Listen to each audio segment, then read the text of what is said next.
School board to order. Ms. Cook, do you have a motion? Yes, Mr. Chair, thank you. I'd like to make a motion to allow Dr. Beers to join the meeting via electronic communication because of issues related to the pandemic. He would be participating from home. Thank you. Is there a second? Second. Second from Sandy. Any discussion? Ms. Robinson? Ms. Cook? Aye. Mr. Dowell? Aye.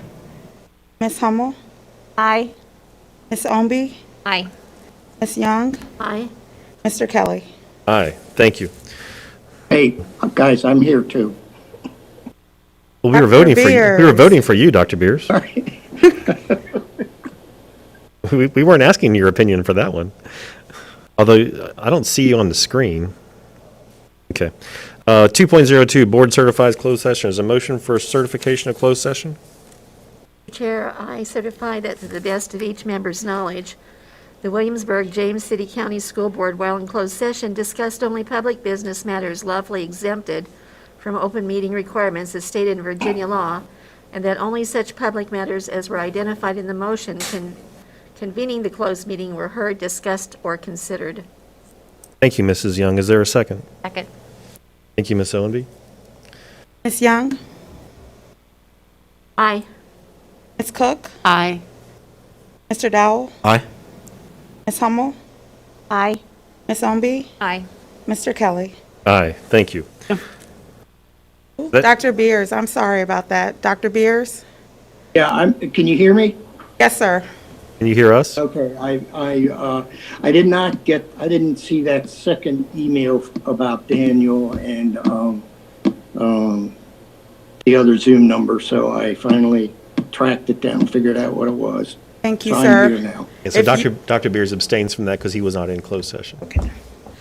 3.01, public comments on the fiscal year 2022 operating budget. I understand this time we would accept public comments on the operating budget.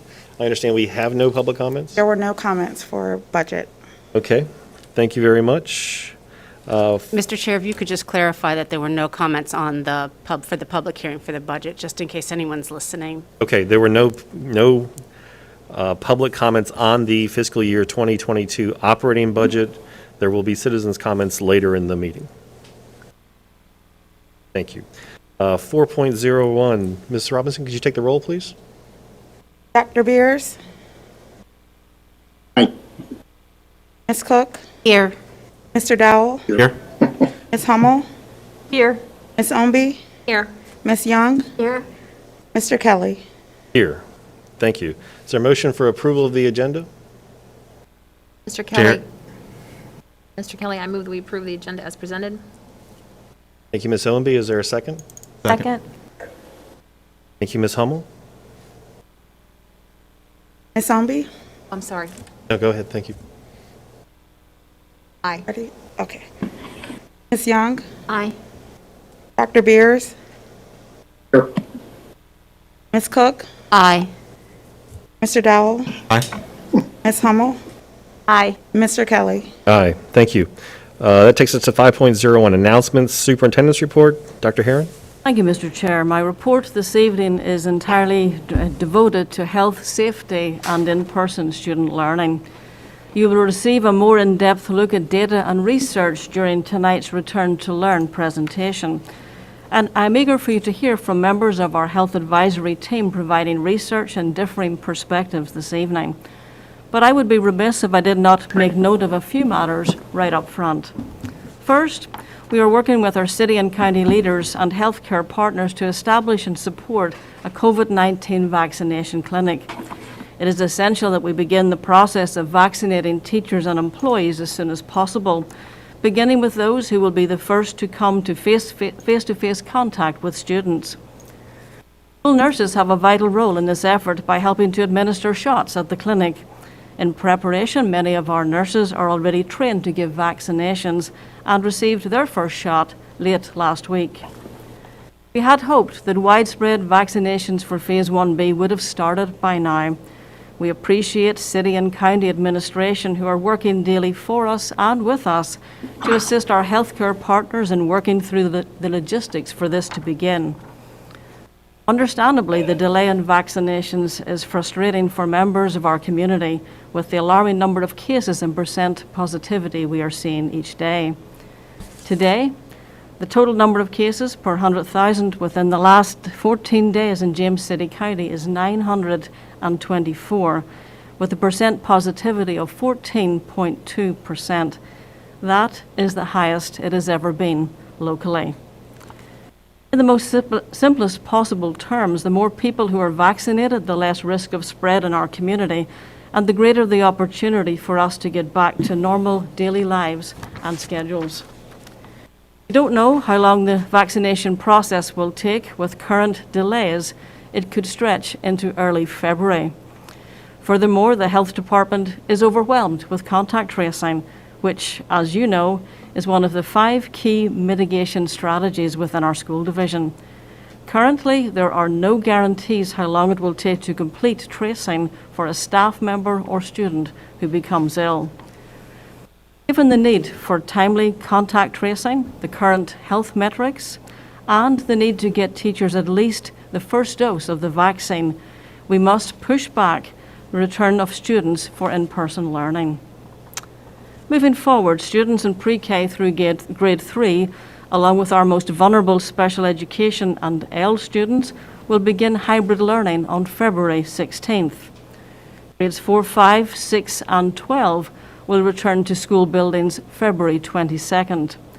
Students in grades 7, 9, and 11 will begin hybrid learning March 1st, and grades 8 and 10 will begin in-person learning on alternating days on March 8th. We know that not all students are successful in virtual and hybrid learning environments, and we understand that some in our community will be very disappointed by this news. I want to assure you that school is still going on. Our teachers are doing their absolute best to keep students engaged and advance their learning. To help reduce the COVID slide, we will have boot camps and remediation efforts underway for the remainder of the school year, and we are putting together a more extensive summer school than in years past.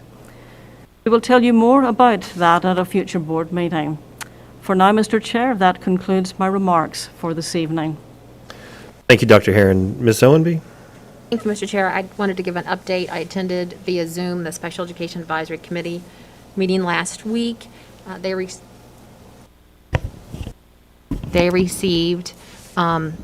an overview of the seclusion and restraint presentation that our board saw several weeks ago, and now have an understanding of the vote and the reality that they'll have the opportunity to evaluate that policy annually. And then the bulk of their work this year has been on understanding inclusion and what that looks like and how that's defined.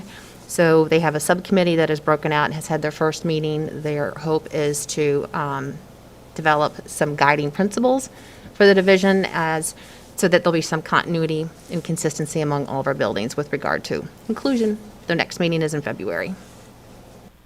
Great. Thank you. Ms. Cook? Thank you, Mr. Chair. I just wanted to report that Mr. Kelly and I met with the liaison committee last week, and we got an update from the preschool task force that has been working a little over a year on the issue of pre-K and preschool in our community. And it's a staff-led effort that got sidetracked by the pandemic, but as a result of our joint meeting, recently they reconvened, and it's representatives of James City County, the City of Williamsburg, the school division, CDR, and Community Action Agency, which now is called ACE, Advancing Community Excellence. And so they are proposing that they continue to work together as a task force and report back every other month to the liaison committee, at which point the liaison committee members would report back to their boards. They have asked for funding to hire someone to gather the data that they need to inform their work, and they have asked the city, the county, and the school division to all chip in, and I think Dr. Herron is working with her colleagues to see if that's possible. And they They would like to, as they embark on their work, and issue an RFP to hire someone to collect this data and help them write a report that would then come to us. They would like us to all kind of put our questions in up front. In other words, they want the work to be shaped by what we want to know, rather than doing work and then finding out that they didn't ask the questions that we wanted answered. So they will be putting pen to paper and develop like a one-pager white paper to take what I just said and explain it better. And but what Mr. Kelly and I would like to do in advance of that white paper coming to you all for your consideration is to just affirm that this is the right way to move forward, that treating the staff-led group as the task force that then reports back to the liaison, then back to the boards, would be the right way to go. And I also would just like to add that they have, for historical knowledge, that staff group has engaged Renee Dino in conversations as well. So they're getting her sort of historical knowledge about preschool. So I don't know, Mr. Kelly or Dr. Hearn, did I miss anything? No, ma'am. So is that a reasonable way to move forward in your view? I think it is. You might want to tell, some people in the community might not know who Renee is. So she was the longtime principal of the Bright Beginnings program. Thank you, Ms. Ownby, and retired like 3 or 4 years ago. So just a couple of things too. So can you not necessarily give us the names of the people who are on that task force now, but who they represent? Yeah, so it's social services from James City County, human services from the city of Williamsburg. Our leadership is, I think, Right Beginnings Principal, current, Amy Gulick, and also, possibly Mr. Walker, yeah, and Mr. Walker as well. Superintendent for Elementary Education. And the senior leadership team, Carla Javier and Paul Scott from CDR, and then Community Action Agency has a couple of senior leaders, including Trisselle Carter, who's their CEO. Right, so I believe it's a good cross-section of the people who are the subject matter experts who are engaged in that in our community, and I thought it was well-developed and didn't really think of anybody who needed to be added and included on the table. Some of the things that they're going to look at right now, co-location of whether pre-K should be co-located in the schools or not, the impact of pre-K, how many slots do we need to have for pre-K, what those needs look like. Was there anything else that I missed on that? Well, and the process will include opportunity for public input, right? So Yeah. there will be other additional stakeholders included like, at a later time. So that's just kind of what they're going off and looking at as far as writing a proposal and kind of doing a plan of action for what they intend to go look at. Ms. Hummel? Was there some talk about getting any of the early childhood experts at William & Mary involved? I thought I heard that. Dr. Beers, someone mentioned something, but they don't really have a early childhood Okay. at William & Mary. I just was following up on that because I remember it coming up in the conversation before. But I'm sure they'll engage anyone from William Yeah. and Mary that's Okay. appropriate, yeah. So what we really are looking for is the questions that board members from all three of the boards are looking for to have answered, so that when we go to make a decision, we don't get the, well, we should have looked at, or did you get the answers to? So we want to kind of get that out as much as possible in the beginning as we can. Ms. Young? I just have a report when you're ready. Oh, got you. I have Sorry. one, Mr. Kelly, I have Go. one follow-up just to clarify. So did you want members of our board to get those questions that we would like answered to Yeah, email you? them to Ms. Cook and I. And what's that timeline? Let's wait till that white paper comes, and then we'll initiate. You'll direct us. Yeah, and then and we can start with our questions so that you can add to them, so you're not kind of shooting, on a blank page. And I think we intended that white paper to be out in the next month or two? Yeah, we're supposed to meet again in March, so it should be available by then. Correct. So that's kind of, The research staffer is an excellent idea, and that was brought up in the joint meeting with city and county. I think it's a fantastic idea. The cost sharing, did you guys discuss that in detail, what that looks like and what that salary would be? I think the amount that was suggested was somewhere in the range of 25 to 50,000. That's correct. Yeah, but the amount of cost sharing was not. Okay. That's up to Dr. Heron and her team. Right. So with that, we'll move on to Ms. Young. Yes, the Career Technical Education Committee met on January 13th under the direction of Sherry Thrift. It's a committee that's comprised of business leaders and education leaders here in the county. The main things that were discussed were the Career and College Readiness webpage that has been newly created and is on the division website. It's being continually updated. And it's a great place for students to go if they have questions that they would like to have answered about their future, ideas for what to do after high school and what they should be doing in high school to prepare for those careers. The other thing they talked about was the new veterinary science program that is on the program of studies. And the teacher that's going to be doing that is getting certified in that area, and she's worked very diligently in getting that program together. Manufacturing Day, there will be short videos that will be available to students to look at that with interviews that are going to be conducted where people that are in the industry will be interviewed and talk about what job skills are needed for those areas, which I thought sounded pretty interesting. The other thing they're looking for is individuals in the community that would like to come forth, and we're going to make a list of people who would be interested in interacting with students, not only with job shadowing, which of course we're not doing right now, but in preparing short videos for people to look at. Our next meeting will be February 3rd. Where it will be a work session where we continue to talk. And that's all I have to report, Mr. Chair. Thank you, Ms. Young. Is Manufacturing Day going to be a day, or is it going to be just videos are available for?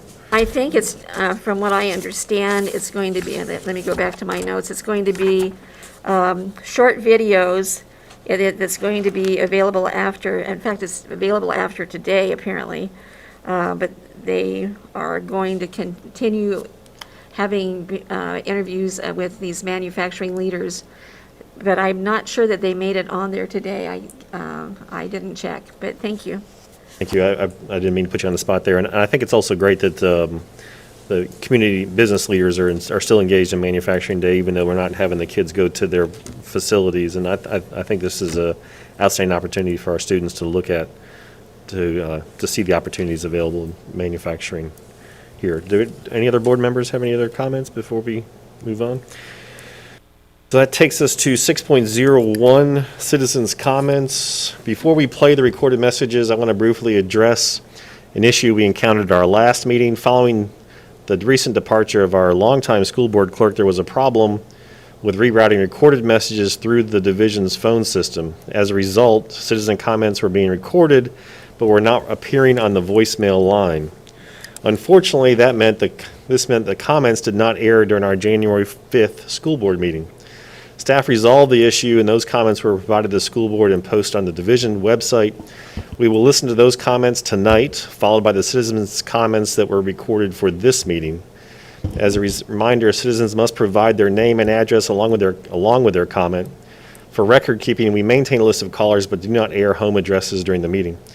Last week, the board extended the length for individual citizens' comments to 1 minute and 30 seconds from the 1 minute we had used before. Normally, we allot 30 minutes for this public comment period, but we are extending that tonight. And taking into account both the January 5 meeting and tonight's comments, we have approximately 1 hour and 12 minutes of input and feedback from our community. We are very interested in hearing that. And we thank all those members of the community who provided their comments. So with that, can we get started? Hello, this is Jeff Creasy. My children are high school students at Lafayette High School. I'm calling because of my continuing concern with the lack of competition for winter sports. Every other school in the Bay Rivers District, with the exception of the James City County Public Schools, are participating in winter sports. It's been clearly established that sports like swimming can be safely contested, and there are protocols in place to manage them without any risk with respect to COVID. All of these students should have the opportunity to compete with their peers in the Bay Rivers District. Thank you. Hi, my name is Christopher Wasky. I was just calling to express my family's strong desire that Williamsburg JCC schools go back to in-person learning. This has been happening in other places around the country. They are able to do it safe and effectively. It seems unwise to me that we think that in-person schooling is not more important than staffing a Virginia ABC store to sell alcohol, or any of the other number of jobs where everybody is going into work, putting on masks, social distancing, and going to work. This online schooling is, for my children in elementary school, basically worthless. And it's disheartening to see the kids just getting pushed through with the quality of education that's going on right now. Thank you. Hi, my name is Leslie Clark. I live in Williamsburg. My daughter is in Bright Beginnings. In November, someone we spent time with was exposed to COVID and was waiting for their results. I contacted Bright Beginnings and was really surprised to learn that we could have sent our daughter to school, even though we had been exposed to someone who possibly had COVID. We chose to keep her home that day just to be safe, and I'm really glad that we did, because the person that we had close contact with did end up testing positive for COVID. I really urge the district to change the health guidelines to be a little bit more strict. If any student has had contact with someone who's waiting for their test results, then that student probably needs to stay home so they don't infect other students and teachers. Thank you very much. Good morning. My name is Stephen Michael Cranford. The children in our area need to be in school and participating in after-school activities. We have 2 grandchildren in Keller, Texas, 8th and 11th grade, where the COVID numbers are much higher, and both have been in school at their desks and participating in after-school activities, including sports, since August. Let's get the children back in school. The board has taken the easy way out. Thank you.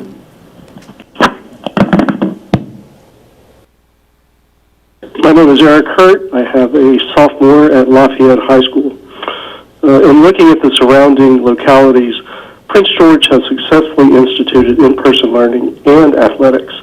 With a school budget of 25% more per student, surely our school administration can devise a similarly successful plan to return students to school and athletics.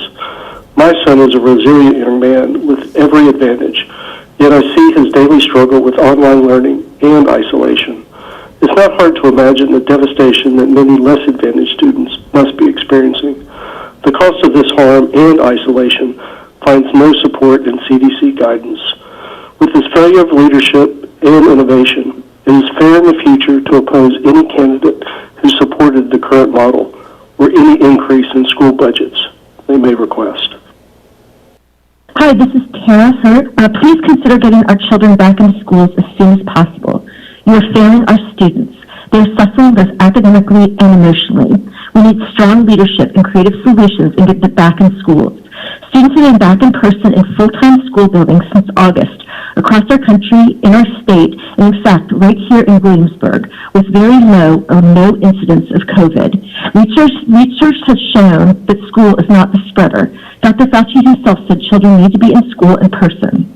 I also would like you to reinstate winter sports. Why is James City County the only school system in the Bay River District not engaging in sports? We currently see in Williamsburg that winter sports are being played safely in club settings. Our students deserve more from your leadership. Thank you. Yes, hello, my name is Brian Huckins.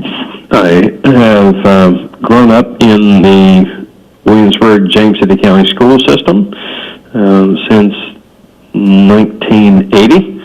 I have 2 children that have gone through, beyond myself and 2 siblings. What's going on right now in the inability for our kids to be in school is not science-based data-based, and it needs to stop. The impact to them is beyond reproach and repair. We need to get this resolved, get our kids back into school immediately, not next fall, immediately. Hi, my name is Colin Creasy, freshman at Lafayette High School, and I think it is ridiculous that you are not letting us swim when every other school in our district is having a competitive season. Hello, my name is Aiden Creasy. I'm a senior at Lafayette High School. I would like to know why Williamsburg James City County Schools are the only school district in the Bay Rivers District not participating in winter sports this year, and all of us would like the opportunity to swim for our schools this year. Thank you. Hi, my name is Stephanie Elliott, and I'm curious to know why is it that in James City County we are the only schools that are not participating in winter sports in the Bay Rivers District. Virginia Beach has called theirs this evening, and they will continue with theirs going forward, and they will play now. So that just leaves James City County as the only schools not playing. So that's one area of concern. Also, another concern, if kids are able to be in school in the private room and things seem to be going well without issues, why is it that we can't get our kids back into the public schools safely? That's the second area of concern, both being one as important as the other. So I would like to have. My name is Kelly Creasy. I have a senior at Lafayette and a freshman at Lafayette. I am calling to ask you to reconsider canceling winter sports. We are the only school district in the Bay Rivers District that will not be competing. When you cancel sports, you don't just cancel opportunities to compete. You cancel the 15 minutes before practice when everyone is in transition mode from class to training. That's when the kids are at their most honest. When you cancel sports, you cancel the 6 a.m. training time when an athlete is around an adult that knows they care about them. When you cancel sports, you cancel an athlete's motivation to eat healthy. When you cancel sports, you can cancel goal-oriented kids' desire to work on a training plan. You cancel some students' reason to go to school at all. You cancel common ground. My name is Erica Nelson. I have children attending Matoka Elementary and Hornsby Middle School. I support the children in having the option to go back to school full-time, as well as school sports. I believe our children should have the opportunity to learn in person, and children with parents who wish them to remain online also have the opportunity to do so. Thank you. My name is Cheryl Cranford, and I've been a resident of Williamsburg since 2005. I've had the pleasure of seeing 5 of my grandchildren graduate from Lafayette High School, where I followed them in their sports activities and just enjoyed their lives.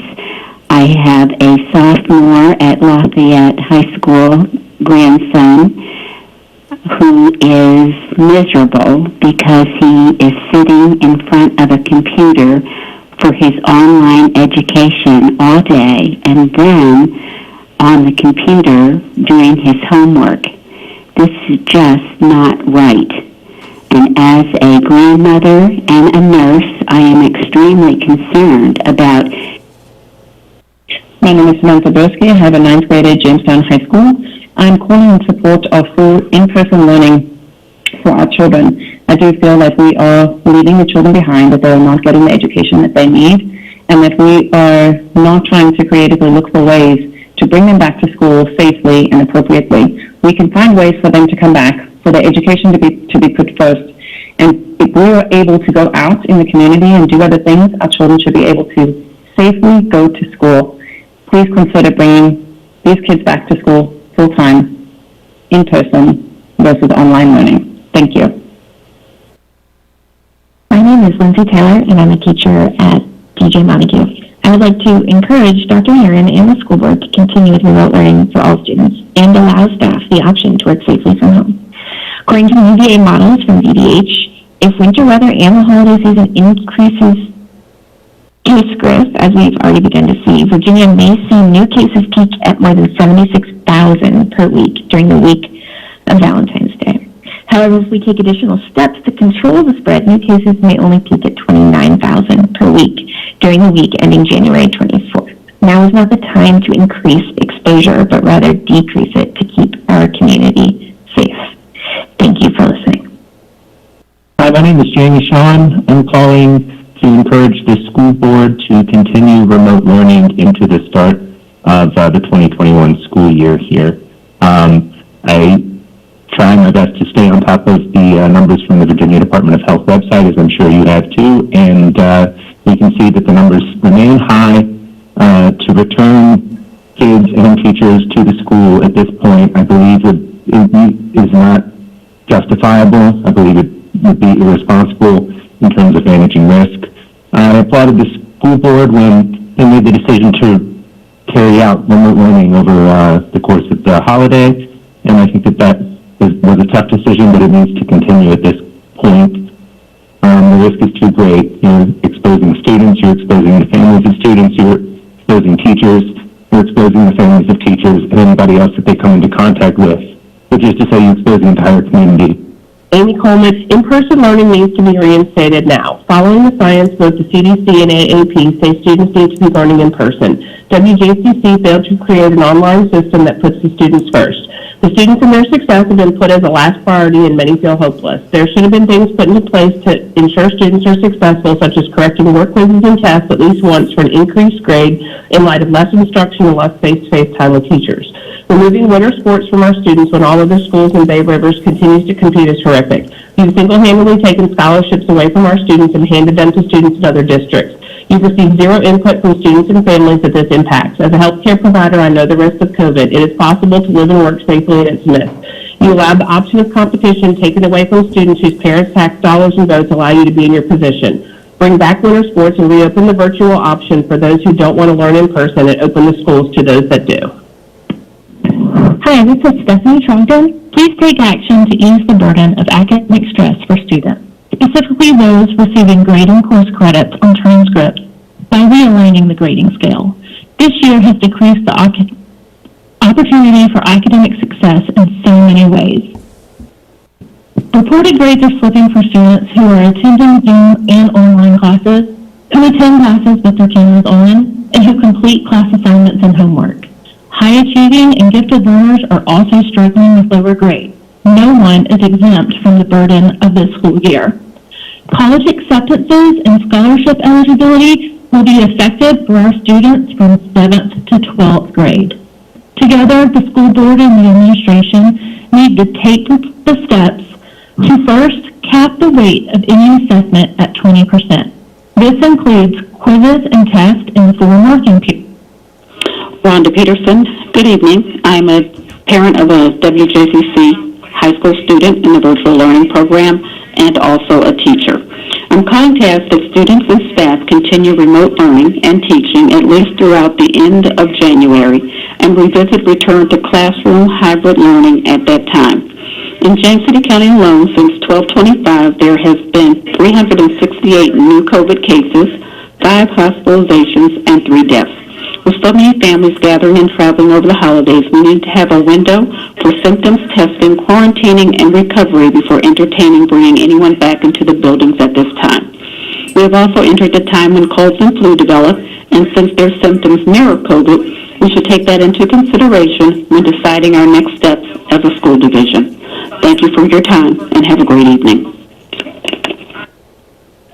My name is Angel Blair. My students have a 9th grader and I have a kindergartner.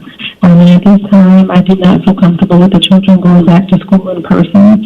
My husband and I recently gotten over COVID at the beginning of December, and we're very cautious and very aware of what we're going through. Knowing that we have contracted it, I'm very nervous about my children being exposed because I know not every other parent or every other family takes precautions continuously to help prevent it. So just want to let you know that I am not comfortable with them going back and hoping that they are able to stay home just a little longer. Thank you. Hillary Deaver. My daughter attends second grade at JVB. I am calling to ask for your consideration of keeping a hybrid or full-time in-person schooling option for our children. Virtual learning is not working for us. My daughter truly thrives in school out of the home. She responds well to her teachers in school and enjoys the socialization with her peers. She receives better individualized instruction in person. Small groups only do so much, and her teacher is wonderful. Across the U.S., numerous public schools and states have stayed open throughout this past fall during the COVID crisis. I ask that you reach out to our neighboring counties and states for help with solutions on how to reopen safely. There needs to be a plan in place. Is there a plan in place? Our children's futures are at stake. Mental health is important too. I want to see all of our children have an equal chance at education. It will be 1 year that we have stayed home since March of 2020. Hi, my name is Claudia Kessel, and my husband is David Grundis. We have a kindergarten-age student, and I wanted to express my support for the opening of WJCC schools full-time as soon as possible this semester. I believe that schools serve an essential function in our community, and they should be treated the same as hospitals and grocery stores. We need to prioritize the education of our students. Their education is essential, it's not optional, and virtual education is either working poorly or not working for many students. It's a deep issue of equity, and please consider opening the schools as soon as possible. Thank you. My name is Crystal Jackson. I have a daughter in second grade. The school board and teachers should not be the ones making the ongoing decision to keep the schools closed with no other plans in place for thousands of students. You are taking away their education because virtual learning is not a real education. You are also stripping away at their mental health and social development. All preschools, private schools in the area are open and thriving. If staff in every store, private school, doctor's offices, nurses, gyms, restaurants feel unsafe, they would have to get a new job. All these places are open. Enough is enough. We need to open the schools or have a plan in place for those that want to go. The virus is here to stay. Our schools need to be open for our children. Hello, my name is Monique Karn. My comment to the school board and to Superintendent Dr. Herron is the following. Enough is enough. Our schools need to be open now. It's time to be bold and take action. Our students are the collateral damage of this coronavirus. Schools need to be open for the welfare of their mental health, their emotional and their social well-being. This is hurting our kids, and being online education is not comparative to in-person education. We need to open our schools and let our kids back to their life. Thank you.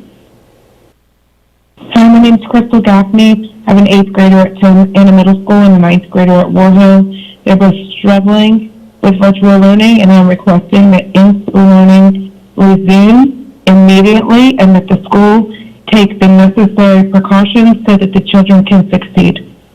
Hi, my name is Brittany Byer, 2 students at DJ Montague Elementary School, and although the teachers are making their best effort to teach the kids, I feel that they are really suffering with the virtual learning. My kindergarten student doesn't even have 15 minutes of work a day, and my second grader is bored out of his mind because he's so far ahead of the curriculum that they're teaching, and his teacher is not able to help him as she would in-person learning.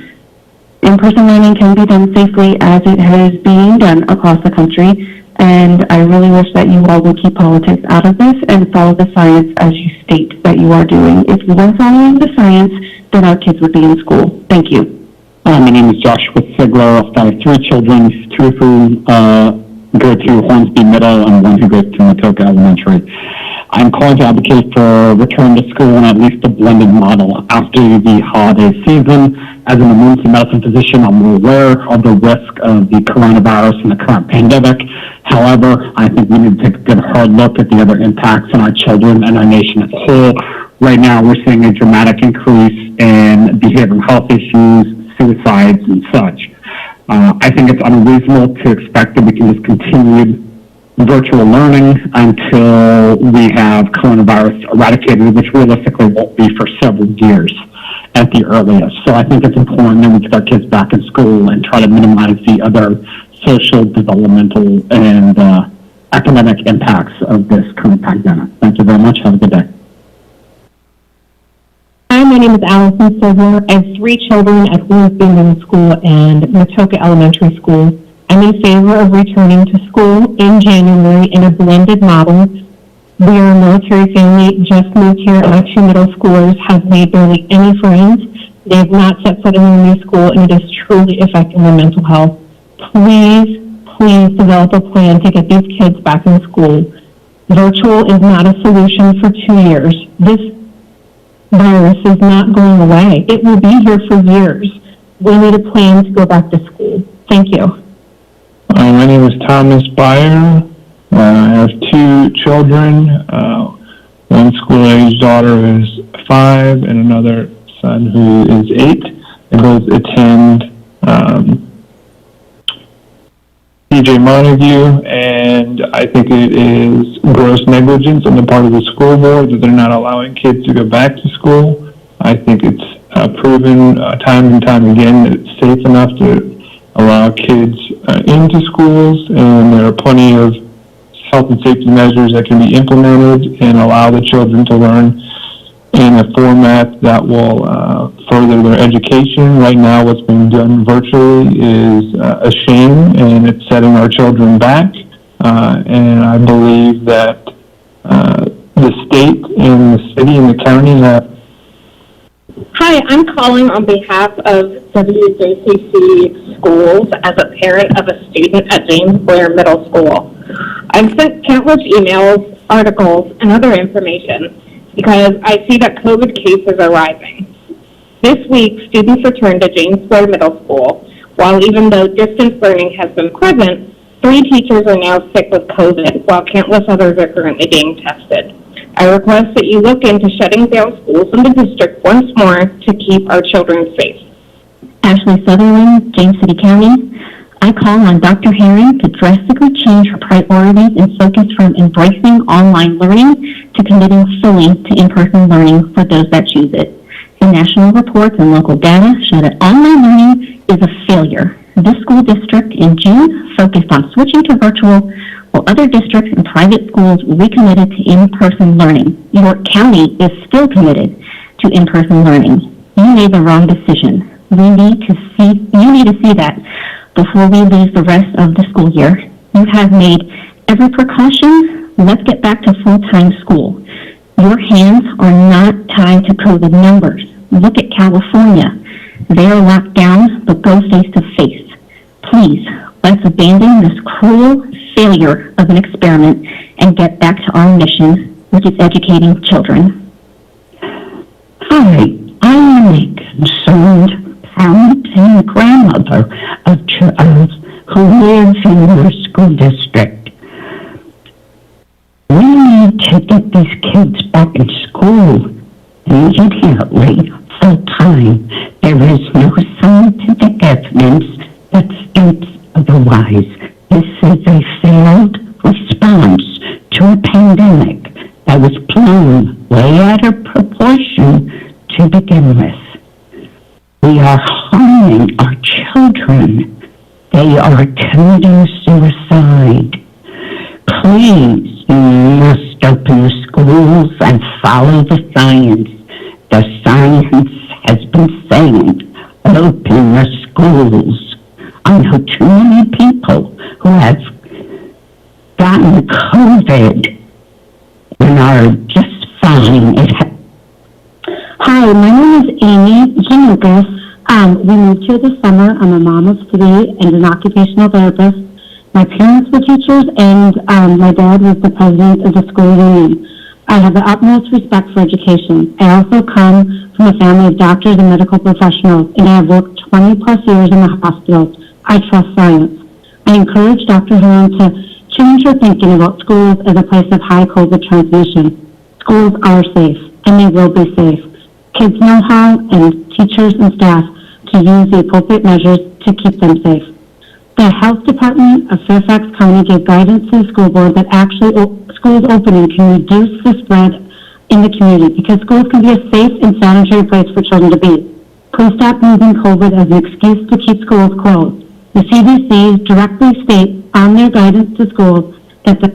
Hi, my name is Jackson Lucas. I'm a 7th grader at Lewis Hornsby. I just moved here in June, so I would like to be in person so I can meet people and make friends. I also think we should be in person because kids aren't getting enough instruction and learning that they should be getting in in-person school. My final reason is that there are some kids in my classes that don't even show any card of them, so you don't know if they are there or paying attention. Although if you were in person, the teachers would be able to see you and they would know if you were paying attention. That is why I think we should be in person. Thank you for listening.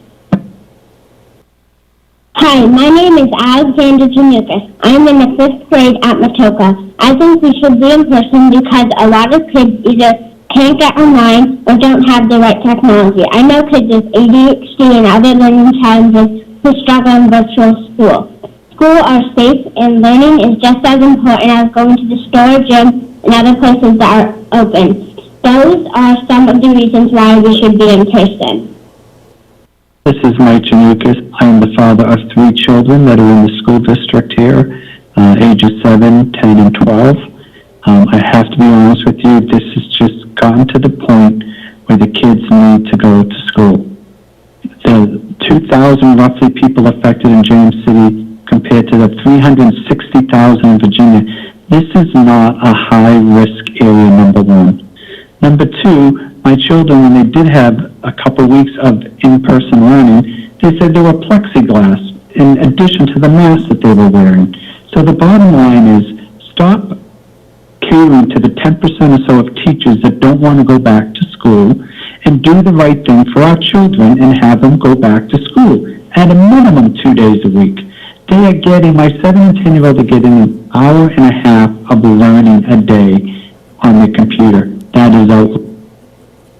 Hi, my name is Samita Lucas. I love my teacher, Miss Reher. I am a 2nd grader at Matoka Elementary School. I think we need to be in person for school. I know kids in my class who cannot even get online. They have no help at home. They can barely read, and I feel sad for them.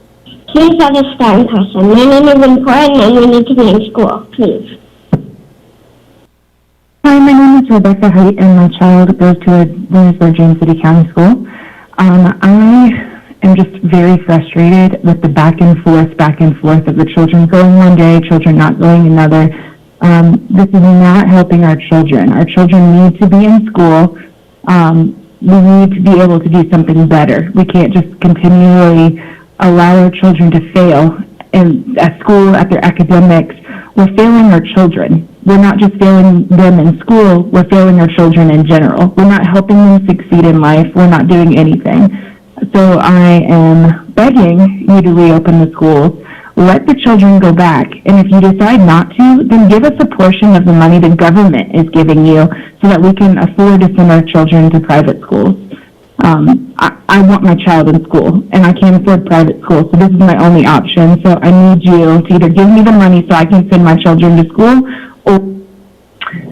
Hello, my name is Carrie Muller. I'm a parent of James City County High School student, calling in regards specifically to Dr. Beer's comment, which I felt was very insensitive, and he was speaking off the cuff. There's no statistical data to uphold what he said, and I think common sense, and I don't think you have to be a doctor to know this, but as a mother and as a parent, I would say that children all across America are going to be affected by the decisions of any school board within any given town, and that not going to school is, down the road, they are going to find had some effects on children.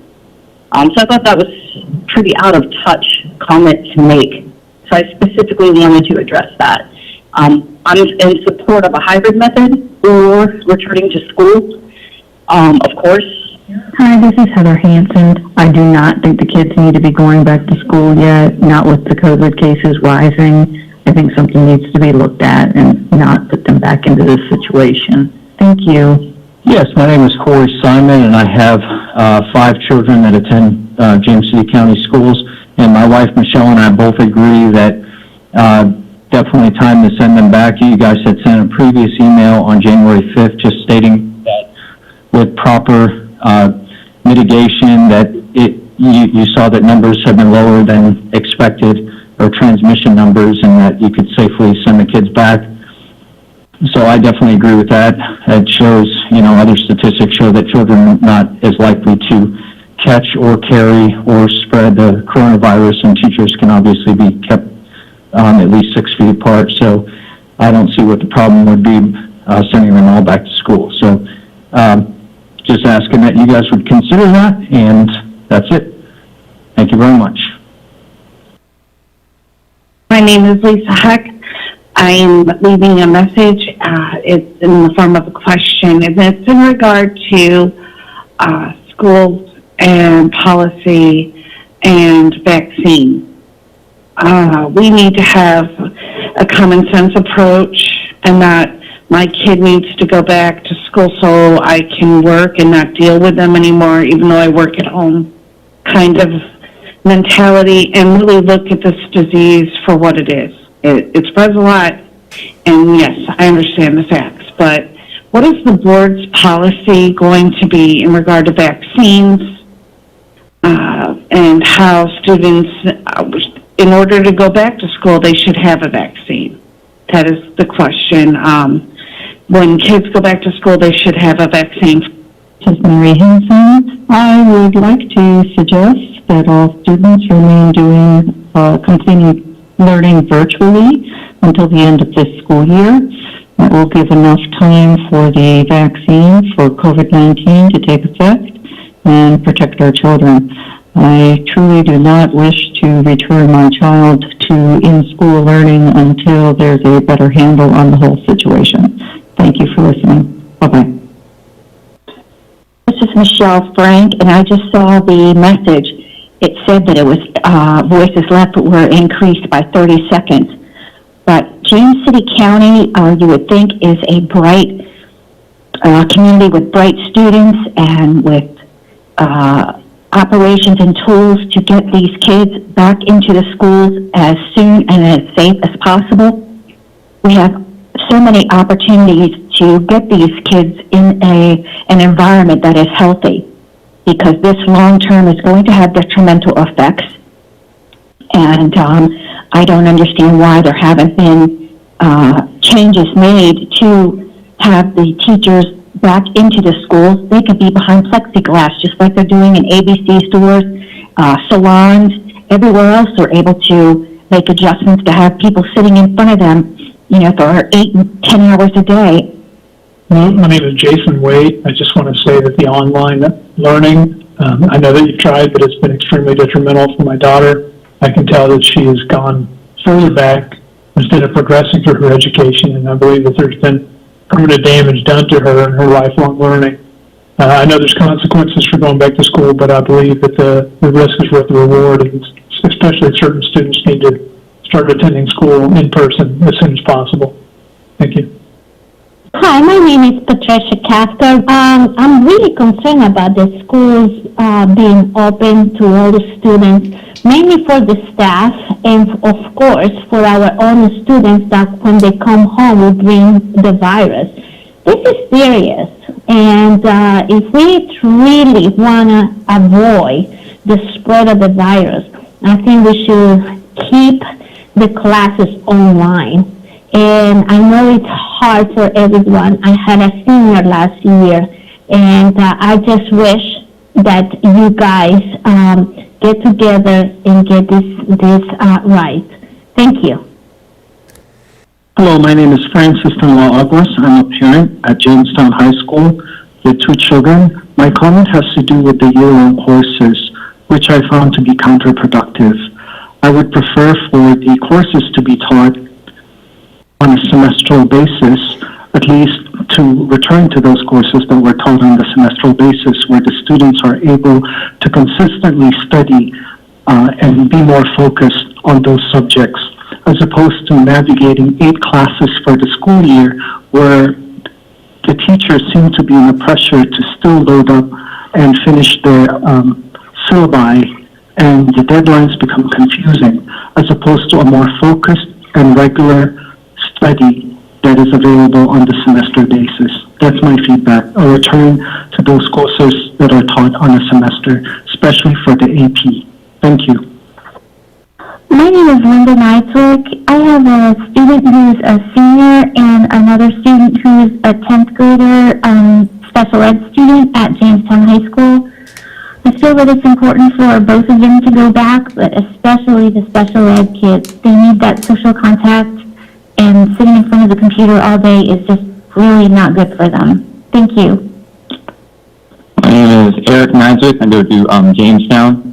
I'm a senior in high school, but I'm going to talk about my sister, who's a sophomore in the special ed program. So I don't like how she's being forced to be online, because she already has a dependency on the computer like many other people in her class. So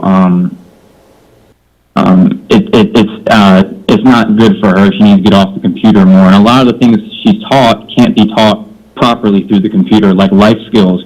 You're supposed to actually go into special rooms and everything and work on those things. And then she also needs a consistent schedule, because she's always crying on these meetings and everything, like when stuff is switched back and forth. And when we're switching back from in-person school to online school, it's not good for her consistent. Hi, my name is LaDonna Cook. I have a rising 6th grader, and I do not feel comfortable sending my child in the building at the moment because the cases are rising, and I know it is some kids that need to be in the building. It has been a struggle, but we are striving to get better day by day. And I don't feel comfortable with her going in the building once a week, twice a week. I'm not comfortable at this moment. And I'm wanting to know, is there an alternative for the kids or the parents that do not want their child to come in the building? I have been told that I don't have an option when it was decided the kids were going to go back in the building in November. And you had to sign up last year or Hi, my name is Selena Harmon. I have a daughter that goes to Matoka Elementary School, and I'm calling a voice concern regarding the kids returning back to school versus the virtual learning. She's 6 years old, and I'm looking to continue to homeschool because of the increased concern of, children coming to school sick and not, it's not being aware of, and she goes back home and she's sick, and she's usually sick for a very long time whenever she's hit with something. So I'm encouraging the kids to continue to homeschool, and a lot of parents are against that. But I think we should have the option to continue homeschool if it's at our will. I think it should be a choice that we can maintain, even if other children are going to do hybrid or full schooling. I think there should be an option for kids to continue to do homeschooling. And kindergarten, first grade, kindergarten, second grade, it's very difficult for them to continue to wear a mask. Hi, I'm actually calling in regards to the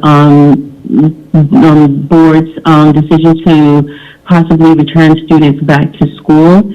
I have a child age children that are attending school, and I'm not in agreement with children, especially young age children, returning to school, only for the simple fact that this pandemic is still ongoing. There are new strands that are evident right now. And in addition to that, my children, I don't see them keeping a mask on their face for 8 hours throughout the day. My daughter has a weak immune system, and I'm afraid to have her in the school. I'm afraid for her to take the vaccination, as it is new to us, and we don't know if children are allergic to them or not. So I'm not for them returning to school. I think homeschooling is working well. In regards to budget needs, it's saving the school. Hi, my name is Rebecca Evans. I'm a WJCC school teacher and parent. I have two concerns that I'd like Dr. Herron and the board to evaluate further. As a teacher and former substitute, I think that our district needs to look into paying our subs more than the $80 a day. I think we need to be more competitive with other districts as well as with other jobs. As teachers, at times, I know schools have a hard time finding subs to fill vacancies. My second thing is I would like for you to reevaluate the high school semester block schedule. I think 8 classes at a time is adding extra stress and anxiety to our students. And please consider going back to the 4 classes a semester for high school. Thank you very much for your time. Dave Martin, the decision to return to in-class teaching should be postponed. It puts the teachers, staff, and students, as well as the community at large, into too risky a situation. The facts are that across the Commonwealth, cases are up, hospitalizations are up, and the positivity rate is much too high. Further, it is unreasonable to anticipate that children or teenagers will have the self-discipline to follow safety protocols such as social distancing and proper mask wearing, or even hygiene. While students may not be as likely to get the virus or a severe case, they still do. And even if asymptomatic, can take the virus home and create further spread across the community. Most school systems that have attempted reopening have had to close within days or a few weeks due to outbreaks. It's simply too risky to the health of everyone to return to in-class teaching now. Thank you. Hello, my name is Vanessa. I wanted to say that I am very concerned about my daughter returning back to school in the midst of this uncontrolled pandemic. I want her to remain on the virtual learning status until more concrete evidence is shared on the success of the vaccine's ability to stop the spread of this deadly virus. I am grateful for the vaccine. However, there is no real public data given for a success rate after the vaccine's been given. The status for our area, for Virginia, continues to rise. And I don't put myself in harm's way of this pandemic, and I don't want to put my daughter in that type of position as well. Hi, this is Sean Alburn. I'm simply calling to implore the school board and the decision makers to play the outside sports this season. There's no reason not to. And I would like to refer you to a study that was completed last year by the University of Wisconsin about youth soccer. They tracked over 90,000 players from 34 states who played in 45,000 training sessions and 6,000 games. And the result was very clearly that playing outdoor sports does not increase a kid's chance of getting COVID. So please refer to that study. You can Google it, just the Wisconsin Youth Sports Study with COVID-19. Look at the scientific results, and please use science when you decide to play the sports. There's no reason not to play the outdoor sports this year. My name is Vanessa, return again, and as a starting point, I was wondering, would the school board consider requiring tests be done on all students and staff 4 weeks out before returning to school, and again a week prior to returning, and then while they're in session, and give the results transparently so that, us as parents can know exactly what the levels or how the stats are for our students to return back to the school. Thank you. Hello, I'm a parent of a student in the school system, a number of which I'm calling, and I try not to leave my name. But I'd like to call and express my extraordinarily high level of disappointment. I just read the coming back to school plan. Waiting until February just seems completely inappropriate. It's gone on entirely too long. I have multiple children in the school system. They're suffering tremendously. The teachers cannot provide the instruction that needs to be taught remotely, and it's significantly impacted my children, myself, the entire community, and it's completely unacceptable that it's gone on this long. You guys need to figure it out. we're right on the cusp of pulling our kids out and taking whatever state funding you guys get for my kids being in the classroom and taking it to a private school who can actually handle the business. So please figure out how to... Good evening. I'm a teacher in the division and calling in response to the new proposal to return to in-person instruction that was released earlier today. I can say emphatically that we all want to return in person in a safe manner, but I would strongly urge the division to slow down and push back the timetable for bringing students back in the building. They are only now beginning to make the vaccine available to educators, and even if we were able to get the vaccine this next week, it would still take much longer for the vaccine to actually become effective.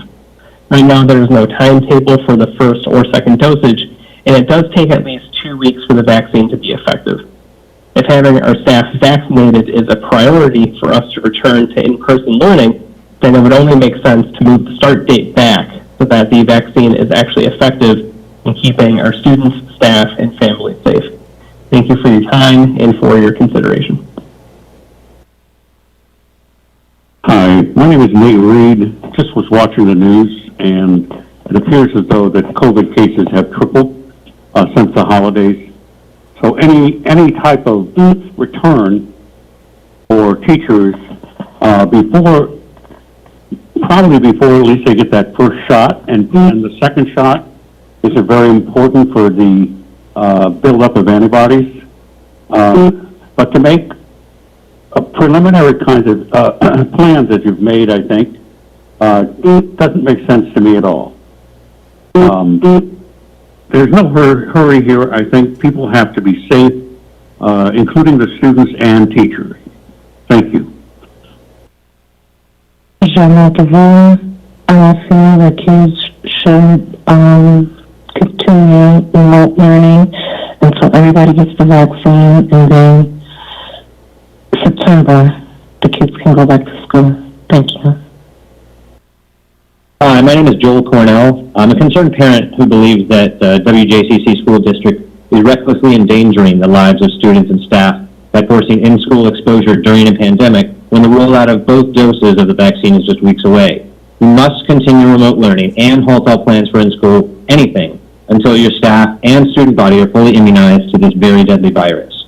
We should also be ever ready to return to remote learning the moment a variant strain is detected in the state. Thank you for your time. My name is Robin Cornett. I am a teacher at one of the local high schools, and I'm very concerned, particularly because I'm a septuagenarian, and I am concerned about returning too early for in-school instruction. It would be my hope that since the vaccine is going to be available likely next week, that we could delay in-school instruction until teachers have had the chance to be immunized fully, including the second dose. Please consider delaying until we've all had the chance to get our second dose and can be fully immunized. Thank you. Good afternoon. My name is Carrie Henderson, and I wanted to call to give my support for in-person learning and to urge the school board to stay the course and get our students back the first week of February. On January 13th, the CDC released a report on new data showing, and I'll quote, as of December 7th, nearly 2/3 or 62% of U.S. K-12 school districts offered either full or hybrid in-person learning. And despite this level of in-person learning, reports to the CDC of outbreaks within K-12 have been limited. As of the week beginning December 6th, aggregate COVID-19 incidents among the general population in counties where K-12 schools offer in-person education, it was similar to counties offering only virtual education. They also note that several U.S. school districts with routine surveillance of in-school cases report lower incidents among students than in the surrounding communities, and a recent study found no increase in COVID-19 hospitalization rates associated with in-person education. And during the governor's press conference today, the 14th, he emphasized the new approach is that schools should be open and that guidance is being given to do so safely. I have seen the mitigation strategies that have already been put in place at my son's elementary school, and I can say they are above and beyond some of those recommendations. And for that, I really do applaud the school system. So I really feel there's no reason we cannot be back in the buildings as outlined in the schedule released by Dr. Herron. Thank you. Have a good night. Hello, my name is Bridget Reliance, and I am a high school teacher in Williamsburg, James City County. I'm calling today with a few concerns about the updated Return to Learn plan. I'm very excited to get vaccinated as soon as I am able. However, it takes a few weeks after vaccination for it to become effective. I ask that the district push back the in-person return for the majority of students until March to allow the vaccine to take effect and ensure the health and safety of staff as you have been doing this whole year. I also have concerns related to the hybrid daily schedule. The additional cuts to class time in this new schedule on top of what we've already been working with this year will be devastating to student success. As an AP teacher, we saw no reduction in the curriculum or to the format of the exam, leaving us with an impossible task. I'm asking the district to reconsider the further condensed schedule under the hybrid plan to ensure more instructional time and student success. Lastly, I have many students who are also enrolled in Governor's School and New Horizons who would no longer be able to attend class under this new hybrid schedule. Please do not further the burden of these extremely hardworking students and make the necessary adjustments to the hybrid schedule to support them. Thank you. My name is Heather Scully. I am a high school teacher in WJCC. I am calling today with a few concerns about the updated Return to Learn plan. I'm excited about getting vaccinated. However, it takes a few weeks for the vaccination to become effective. Coming back to school will put teachers and their families at risk. I asked the district to push back the in-person return to March. This would allow the vaccine to take effect and the administration of the booster. This approach would ensure the health and safety of all staff and students. I also have concerns regarding the hybrid daily schedule. The schedule reduces instruction time and will diminish student academic success. As an AP teacher, we saw no reduction to the curriculum or to the format of the exam, leaving students and teachers with a formidable task. The condensed schedule also hurts students in Governor's School and New Horizons, who will not be able to attend other courses under this plan. I'm requesting the district reconsider the condensed schedule. Please take these concerns into your consideration as we move forward. Thank you.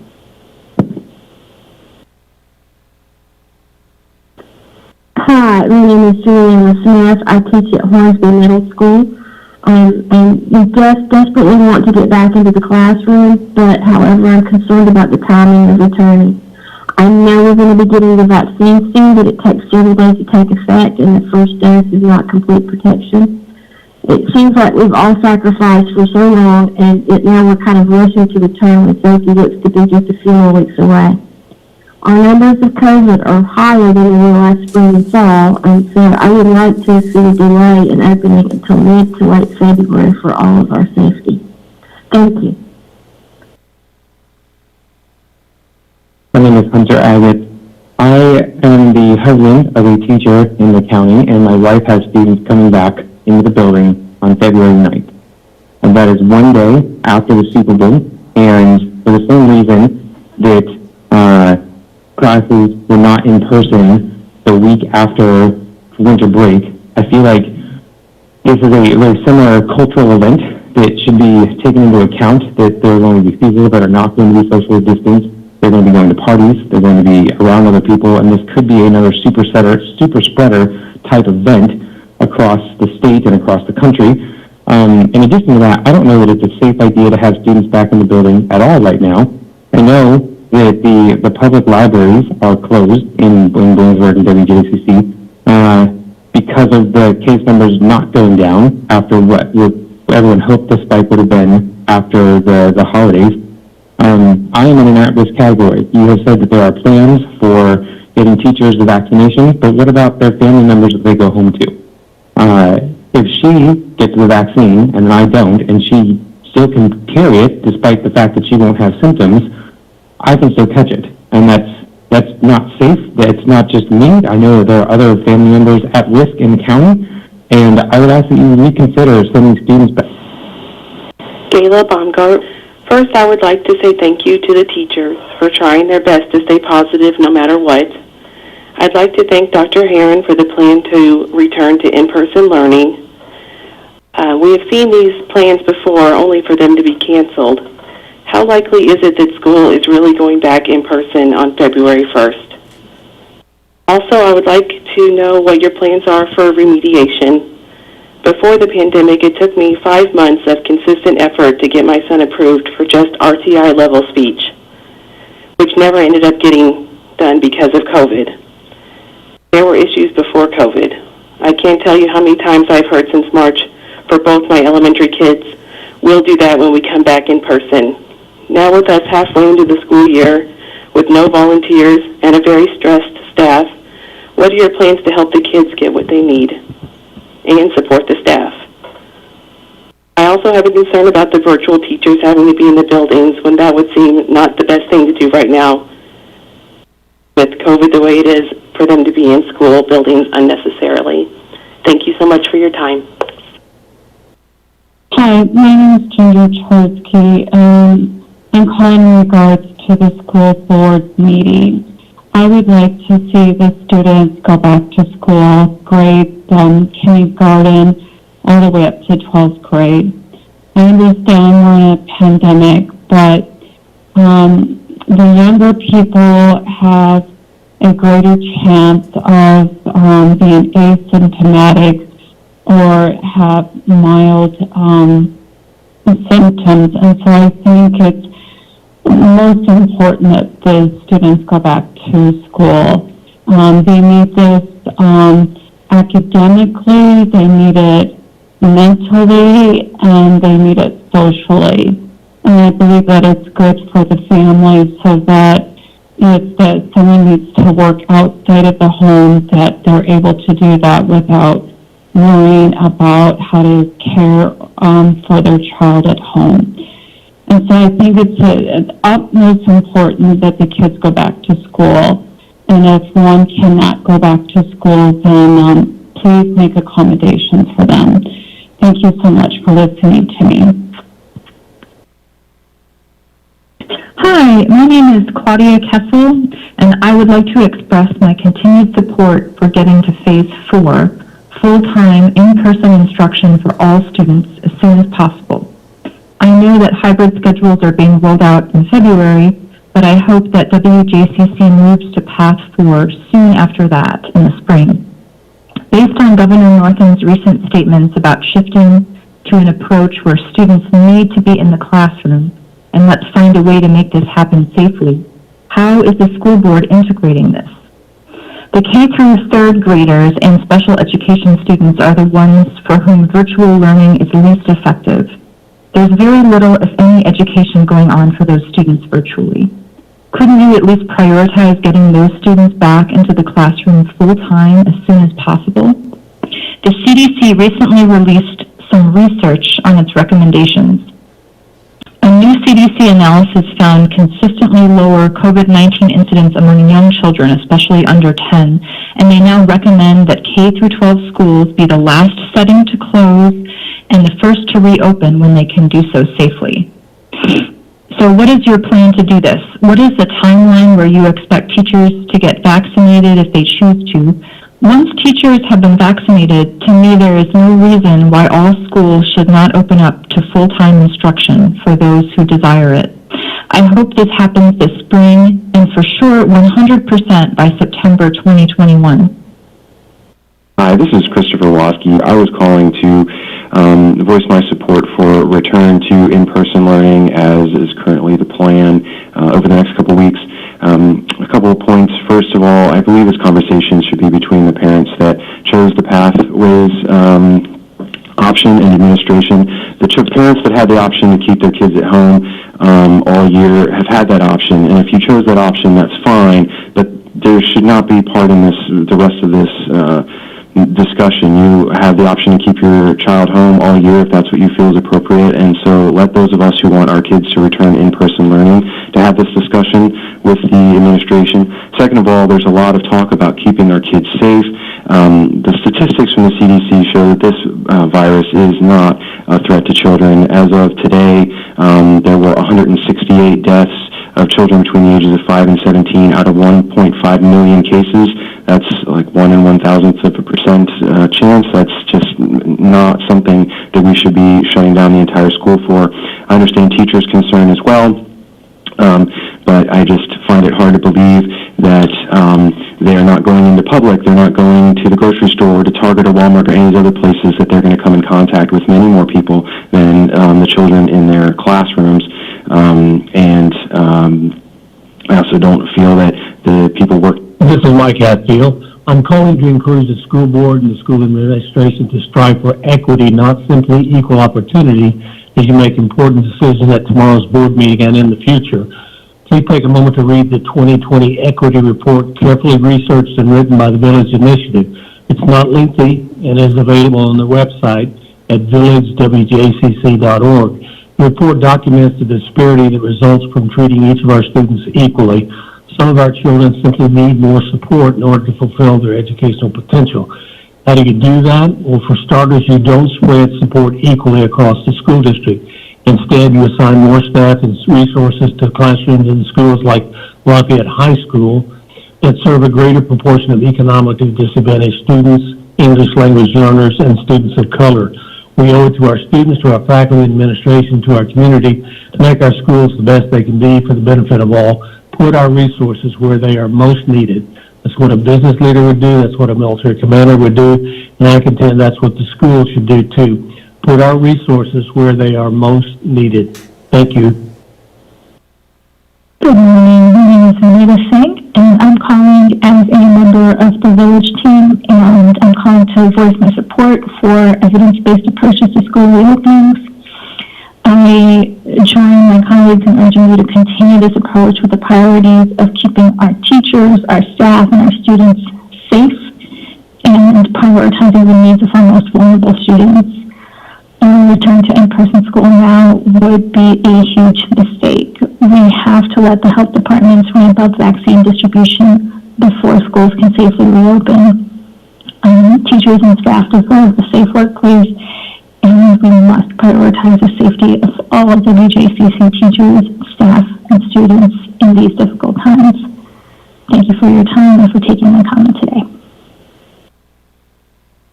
Hi, Christina Marshburn. Good evening, members of the school board and WJCC leadership. As a longtime resident of WJCC and now as a WJCC educator, I am deeply concerned about the latest iteration of the Return to Learn plan. The health metrics in our area are steadily getting worse. James City County saw 911 new cases per 100,000 in the last 14 days. And I have to ask you, is this really the time to return to in-person learning as each day is deadlier than the last? The guidance from the state DOE seems to indicate that schools are not a vector for spread and that the focus should be on mitigation instead of health metrics. However, several new studies have just been published out of Europe and Canada showing just the opposite. Countries in Europe are now closing schools again indefinitely, along with school districts across our nation and even on our doorstep. And then there's the question of the new variant. It's significantly more contagious, and there isn't enough data yet to show how it may spread in schools. It is because of all of this that I implore you to reconsider.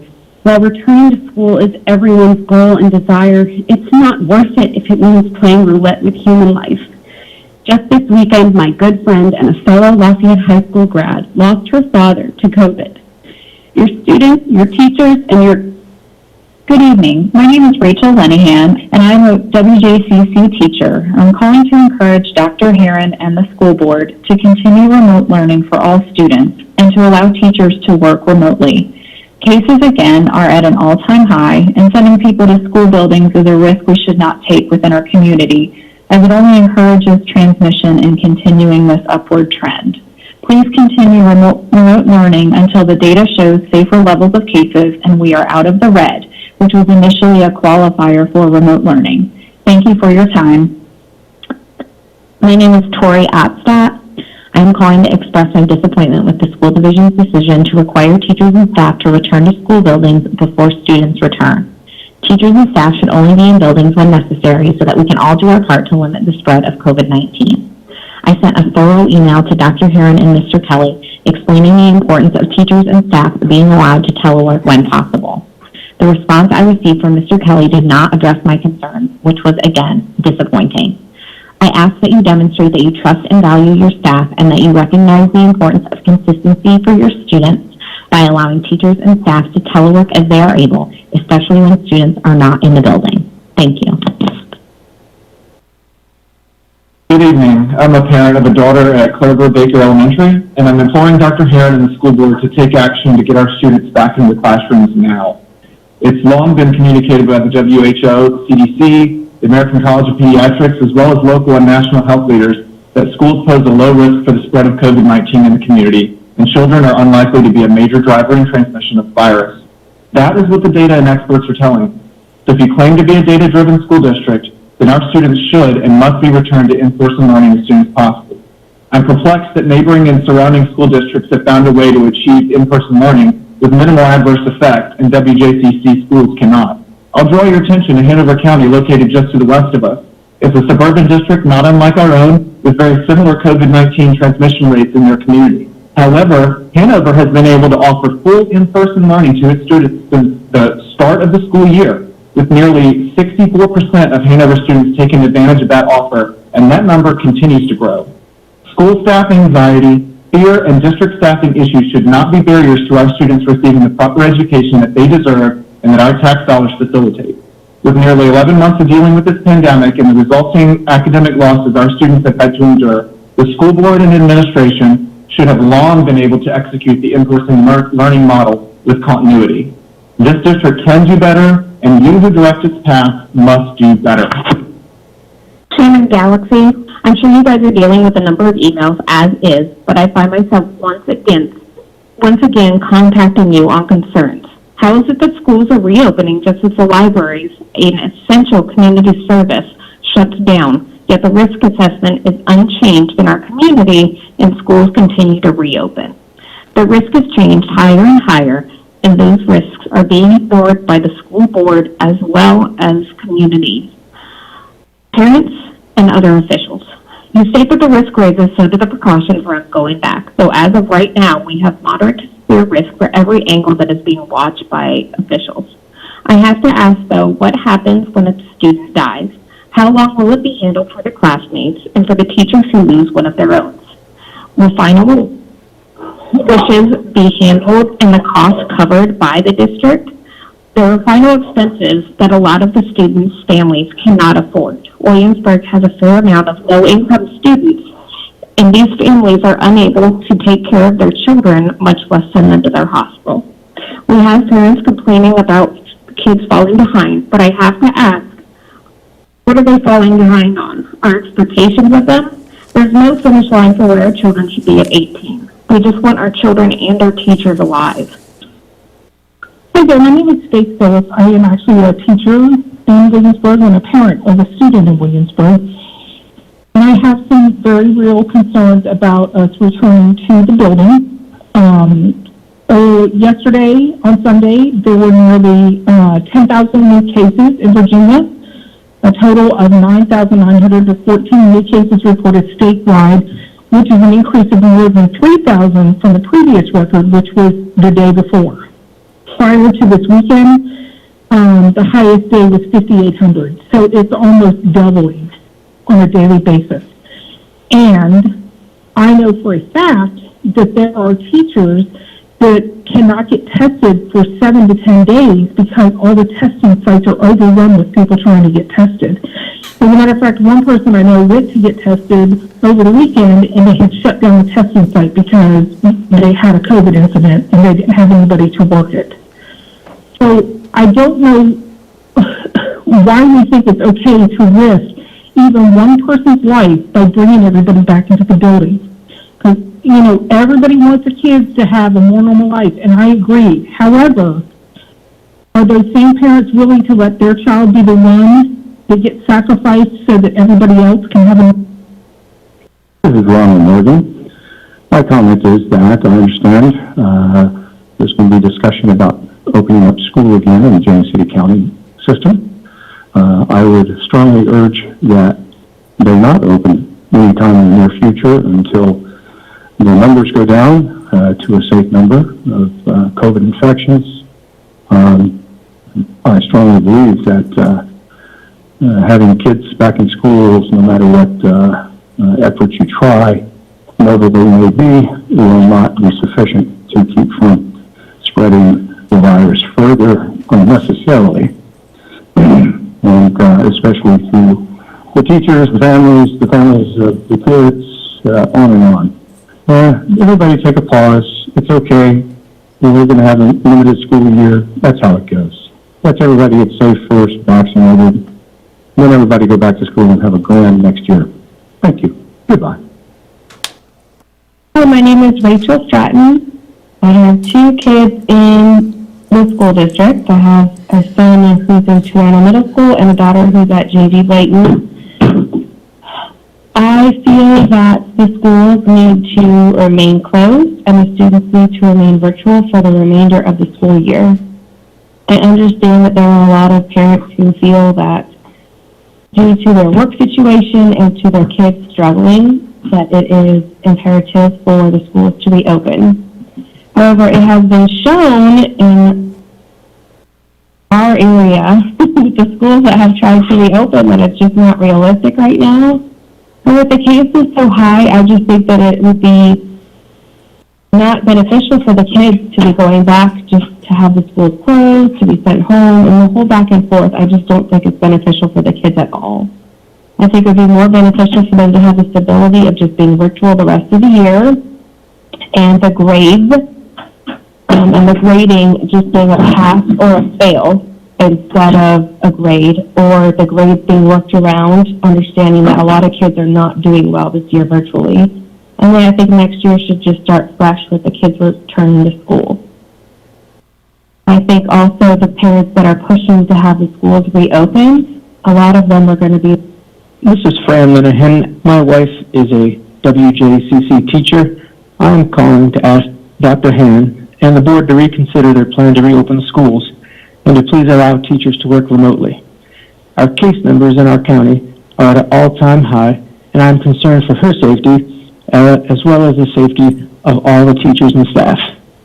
Please don't put the safety of my wife and her colleagues at risk. I ask you to continue to keep students and staff remote under case numbers at a much safer level. Thank you for your time.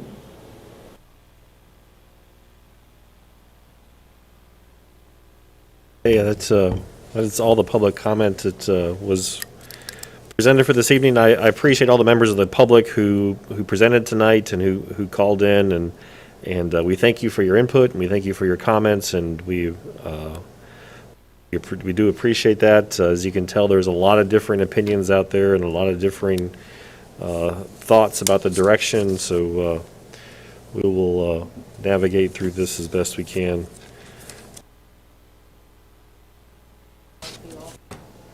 My microphone is off. The light is on, but you sound different. I don't know. You guys can't hear me? I can hear you, but it doesn't sound like the microphone is working. Can you hear me? Just from here, check the mic.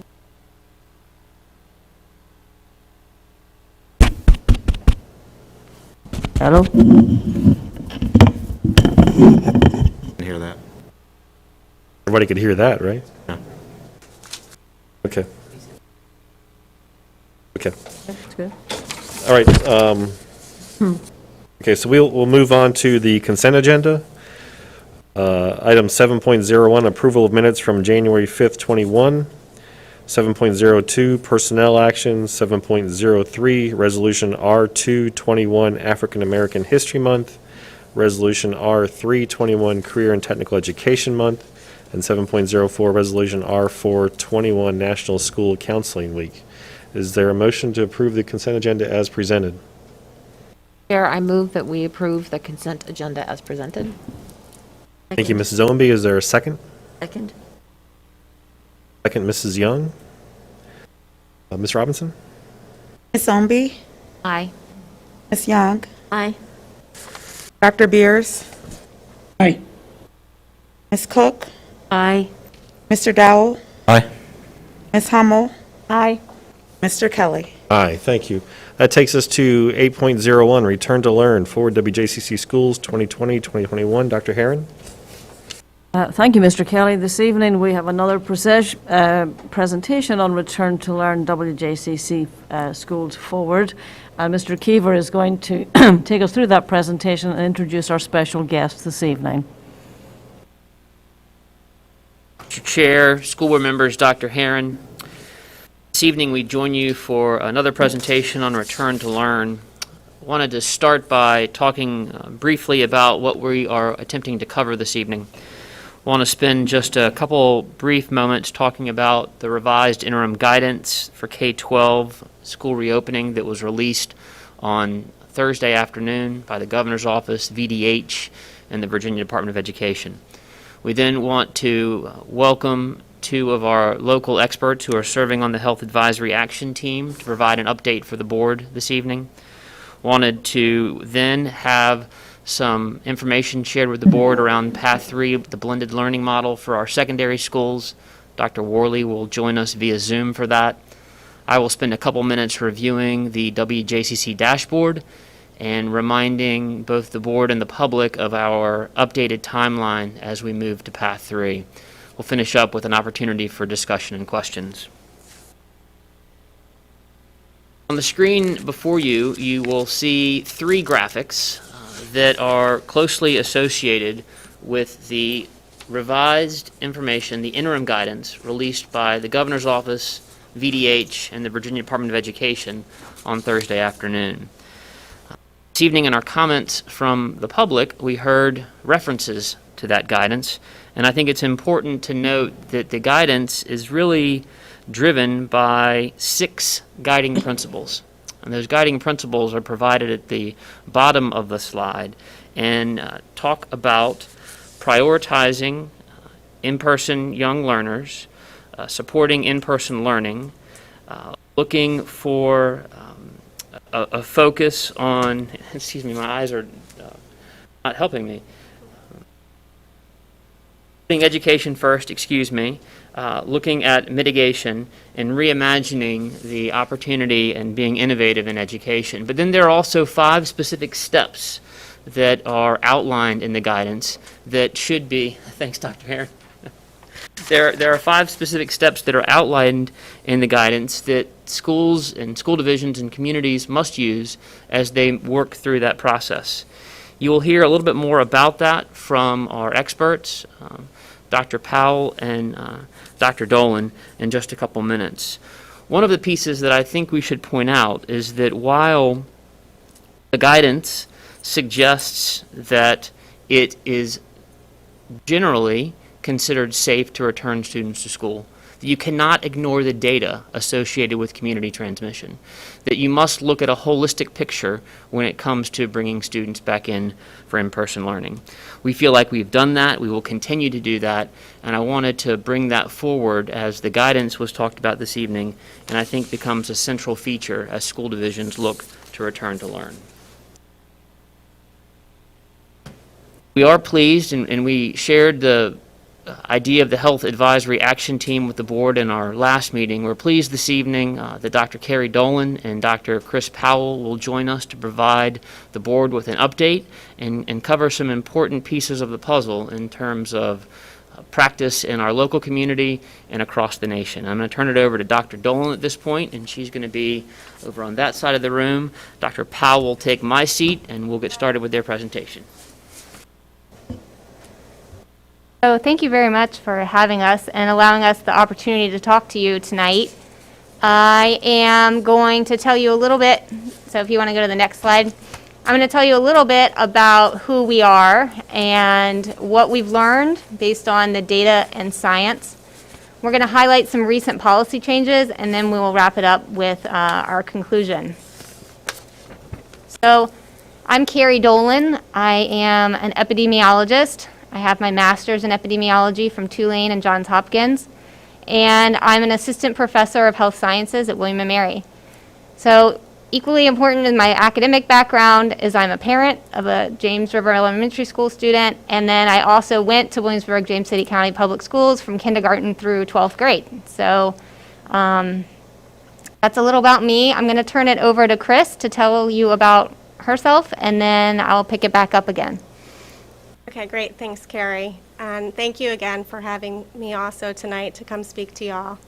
I also am a parent. I have 2 students at Jamestown, a 9th grader and a 12th grader, and I have a child that graduated from Jamestown High School as well.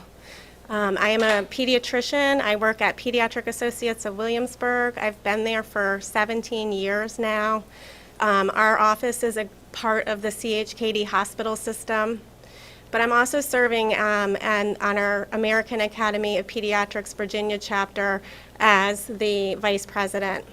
As part of that group, I'm also on the school reopening task force, and we've been meeting since March every week to talk about various issues in the state regarding schools and children. And so thank you for having me tonight. It's a pleasure to be here. Okay, so the last few weeks, the numbers have been higher than they have ever been before. And I think that it's really good that we take a minute and we pause and we think about what our next best steps are. So last time when I talked to you, I was here in August, and when I was here, we had a big lack of data. So we thought that our students were not super spreaders, but we weren't exactly sure. We didn't know what was going to happen. We now are starting to get a lot more information about what happens when schools are open in terms of both the students as well as the teachers, and then how that impacts families. So I'm going to highlight a couple of those studies, and then I also put a link down there that gives you a summary of 3 more. So right now we've got about 9,000 schools in a database representing more than 4 million students across the United States. And we have found that the infection rate is about 0.22% among the students, and it's only slightly higher, about 0.43% among our staff. Now that was in early November, that was before the surge. However, just about 2 weeks ago, a study was released from Duke in collaboration with Chapel Hill that followed 11 different school districts across North Carolina. There's 90,000 in-person students and staff in that data set, and they tracked the in-school transmission. And so what they found is that the transmission was really, really low. There were very few cases, and the cases that they did see were as a result of instances where the mitigation strategies, mostly masking, couldn't be enforced. It was in the special ed population, and then also in situations where people chose not to adhere to the masking guidance. And so what do we think is going on? We think what is happening is that when we get people back in school, that it actually might have a protective effect. So when you've got a lot of people in buildings adhering to socially distanced, masking, our plexiglass, washing our hands, they're actually safer because they're doing the guidance and they're implementing the mitigation strategies for an entire day. We have some preliminary data that shows us that when public schools are back in session, that the rate in the community is about 27% lower. So what we think can happen is that a school can form sort of a semi-permeable bubble. The extent to which that bubble is successful is highly, highly dependent on the mitigation strategies that the schools are able to enforce. So we'll take a look at those if you want to look at this next slide. This is the Swiss cheese model that we like, and what it is showing is, starting over on the left, are the personal responsibilities related to mitigation, and then on the right you have the shared responsibilities. The idea behind the cheese is that no mitigation strategy is perfect. So every mitigation approach is going to have some sort of hole in it, but when you layer them on top of each other, you're able to form this protective bubble or barrier between the disease and then the students, the staff, and then the families. So just to review what they are, I know the font is a little bit small. The personal responsibilities, these are things like our physical distancing. It's our wearing our mask. It's our hand hygiene and avoiding touching our face. It's staying home when we're sick. Moving on to the shared responsibilities, it's things like ventilation. It is being able to quarantine and to vaccinate. So again, the extent to which the bubble is effective depends on the school system's ability to implement these different mitigation approaches. It was really important that schools form a culture around these mitigation approaches being part of the norm, and that it's something that people feel is important in order for them to be successful. So I've talked to you a little bit about the data and the mitigation approach. I'm going to turn it over to Dr. Powell, and she's going to tell you about what she's seeing in the clinics, as well as talk to you about some policy. Thank you, Carrie. And yes, I'm glad that I was asked to come speak tonight, because I would like to share what we are seeing in our clinics. As a pediatrician, I've been deeply concerned and troubled by what I've been seeing. The increase in mental health problems in children and adolescents is certainly on the rise. As part of this task force, the other pediatricians in the state voiced similar concerns, so we decided to conduct a survey. And even with all the survey fatigue that's out there right now, we had a wonderful response. In just 3 days of the survey, we had 202 pediatric providers respond back with similar concerns. What we are seeing an increase in is mental health disorders, and our mental health providers in this town are overwhelmed right now. It's a long wait for our patients to get in with them. We're also seeing a huge spike in suicidal ideation in our even young as 9-year-olds. And we do not have the hospital bed capacity right now to help with these children. We are seeing new teen alcohol and drug use, children that had never used before that are feeling hopeless right now and have turned to this, as well as worsening alcohol and drug use. We are seeing eating disorders. A lot of kids have told me that they feel like they have no control right now, and they've turned to controlling their food intake. We've also unfortunately seen a huge rise in obesity. We've worked for years to try to decrease those numbers, and in the past 10 months, we've seen kids come in for their checkups who've gained 20, 30 pounds since last March. They're not as physically active. It's hard to get outside. We're also seeing, of course, you are hearing about academic and developmental regression. I had a parent today that was in tears with telling me her 3-year-old with Down syndrome was regressing because was no longer able to go to school and get the services that he needed. I see that every day, and that's why we're troubled, and that's why we're glad we're able to share this tonight. We're also seeing a huge increase in food and housing insecurity and widening of our equity gaps. We're also concerned about the decrease in homelessness reporting and abuse reporting, as we rely on sometimes the schools to help with that identification of those concerns. And so just to summarize, we had 202 pediatric providers throughout the state of Virginia, and 98% of them are seeing an increase in anxiety. 95% of them are seeing an increase in child and adolescent depression. And so that's why this is important, that we continue to work at this and that we don't give up, and that we continue to meet and try to plan together on the best way to get our kids back to in-person learning. Shifting gears now, I think we've heard a little bit about this already, but we are up on all the policy updates. And just since the beginning of January, we've had updates from the American Academy of Pediatrics, from the CDC, from the VDOE, and even the governor. And all these updates are related to return to school guidance. And as we've heard, the AAP is strongly advocating that policy considerations for school COVID plans start with the goal of having children present physically in school.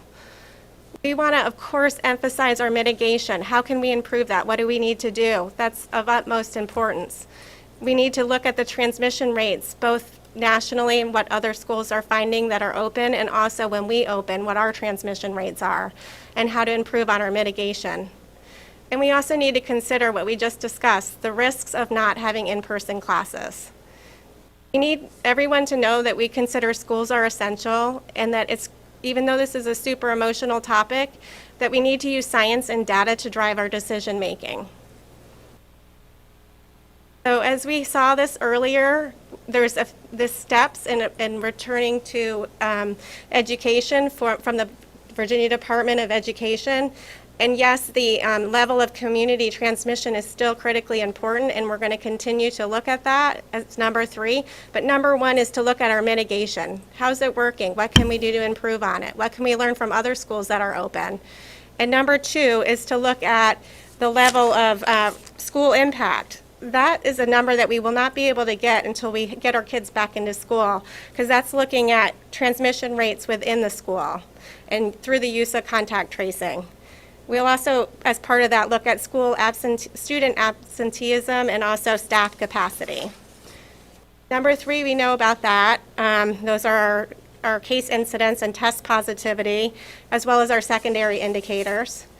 And number 4 is understanding our community needs. That's looking at like how many of our students use English as a second language, how many of our students have disabilities, mental or physical. It also looks at how much of our staff is, at a high risk group in terms of returning to school. So we need to understand our community needs here. And number 5 is nice. It's a matrix that the Virginia Department of Education has laid out, that's incorporating all 4 of these steps.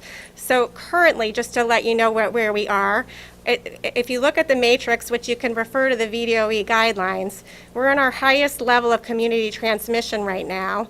And the matrix says that if we have our best mitigation, that we can bring our priority learners back in person and add groups as capacity allows. So in conclusion, I guess I will start, or what I would like to make sure everybody heard, Governor Northam last week said, schools are places where we can do mitigation easily. And the emphasis is changing. Instead of the ideas that schools should be closed, the emphasis is now that schools need to be open. And here are ways to help them do that, referring to the VDOE guidelines. And Carrie? And I also just want to reiterate that schools should definitely consider the community spread. We don't want to ignore the numbers that we know exist in the dashboard that we have, but we also have other data and information that we can fold into the picture that gives a more complete narrative about next best steps. And so I think that it's time to shift our focus away from just a couple of different indicators and towards how we can move together forward, thinking about next best steps.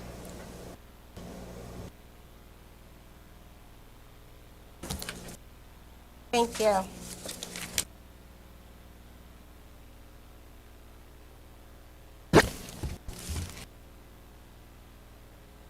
Thank you to Dr. Dolan and Dr. Powell for their update from the Health Action Team.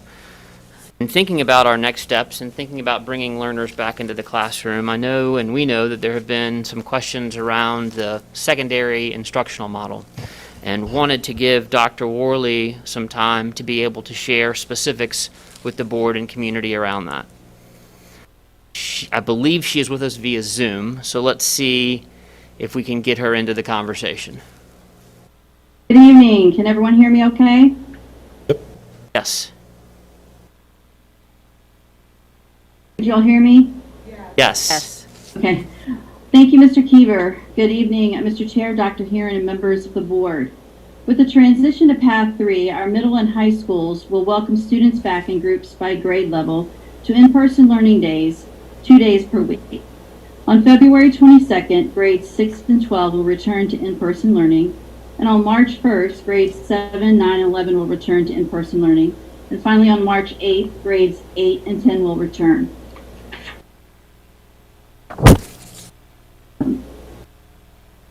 During Path 3, blended learning students will participate in on-site instruction 2 days per week, remote instruction 2 days per week, and continue with remote asynchronous learning activities on Fridays.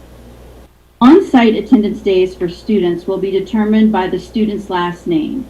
Students whose last name begins with A through L will attend school in person on Monday and Tuesday, with remote learning the remaining 3 days of the week. Students whose last name starts with M through Z will take part in remote learning Monday and Tuesday, followed by in-person learning Wednesday and Thursday, with Friday being a remote learning day for all students. This method will allow the majority of children to attend school on the same days as their siblings, and blended families with more than one last name should contact their school directly for assistance on which day to attend. During this blended model for secondary students, our classroom teachers will teach half of the class on site and the other half at the same time remotely through Zoom. Students participating from a remote location will log into class just as they have done all year long to participate in direct instruction and class activities. Our teachers, though, will now have the OWL camera connected to Zoom in classrooms to enhance the remote experience for students. The camera has a 360-degree lens for a panoramic view. The device focuses on the person speaking and highlights the teacher during direct instruction. Additionally, the audio includes omnidirectional echo-canceling microphones to facilitate clear communication between all participants in the classroom, the teacher, and students at home. Teachers will continue to take attendance for on-site and remote groups, and we will begin regular attendance calls to inform families when students are not in class. Finally, we'll take a look at our secondary bell schedules. A part of our process for our transition to Path 3 is a shortened bell schedule for middle and high schools. Although the bell schedule is reduced, the time scheduled for students to engage in synchronous and asynchronous learning opportunities are similar. This is a temporary switch over several weeks to allow schools to implement the strong building processes and work through mitigation strategies, which we heard about this evening, and to navigate class changes in a safe manner. Our secondary students travel throughout the buildings during the school day, and we are committed to ensuring this is done in an efficient and safe manner. As you can see from the chart above, our middle school students will participate in blocks 1 through 6 from 7:30 to 12:30. They will have dismissal from 12:30 to 12:40 with a grab-and-go lunch. Our high school students will participate in blocks 1 through 4 from 7:30 to 12:25. Dismissal is 12:25 to 12:35 with a grab-and-go lunch. All middle school and high school students will participate in asynchronous learning from 1:30 to 2:30 p.m. to finalize classwork or activities, complete outstanding assignments, and/or seek additional help from teachers. Again, the abbreviated schedule will be in place initially, as we feel this is necessary to ensure we implement mitigation strategies with fidelity and can support student and staff needs. We will transition to the regular bell schedule as soon as possible. For on-site learning days, our school doors will open at 7:20 a.m. with students reporting directly to class. To support social distancing requirements, students may not congregate in hallways or common areas of the school. Schools will also work with individual students to address the needs of New Horizons or Governor's School students during the weeks WJCC has an abbreviated schedule in place. The Governor's School students will remain remote, which will support this process. Every year, we face a few challenges to schedule as the distance and travel time impacts the student schedules. It is important to note that New Horizons serves 6 different school divisions with 6 different normal bell schedules and now 6 different return to learn plans. We will provide our students the support they need during this brief time. And as stated earlier, we will transition to the regular bell schedule as soon as we are prepared and we feel it is safe to implement our lunch plans for secondary students. As you all know, bringing hundreds of students into our school buildings is a challenging task, but this is one we know we can manage appropriately with attention to details and with taking time to implement solid expectations and strategies for our students and staff. Students are scheduled to attend in-person learning following the schedule shared on the previous slide. However, if families have a concern about on-site learning due to health risks or other considerations, you will have the option to remain remote, with students continuing to log into their current classes through Zoom each day. Additional information will be forthcoming from your student's school with directions to opt in to continued remote learning. This will be a commitment through the third 9 weeks. Families will have the option to return to in-person learning or remain virtual again for the final 9 weeks. I will now pass this back to Mr. Kiefer, who will wrap up our presentation this evening. Thank you, Dr. Worley. Appreciate you joining us this evening. I wanted to spend a few minutes going back to our COVID dashboard, which is one that we have showed you over the course of the fall and now into the winter months. The current dashboard is reporting that we have 38 staff members who are in quarantine this week. This is a new feature that we debuted for you at our meeting earlier in January. You'll also see the number of positive staff and positive students has continued to go up as we've seen the case numbers go up. Of that 38 that are currently in quarantine, I thought you may want to be aware that there are 20 elementary school staff members in that category, 8 middle school staff members in that category, 8 high school staff members in that category, and at least 2 central office staff that are in that category of quarantine. Dr. Herron in her superintendent's report showed this data set and data slide to the board and to the community, indicating that we are at a pretty significant level of community transmission, both in terms of case incidence as well as percent positivity.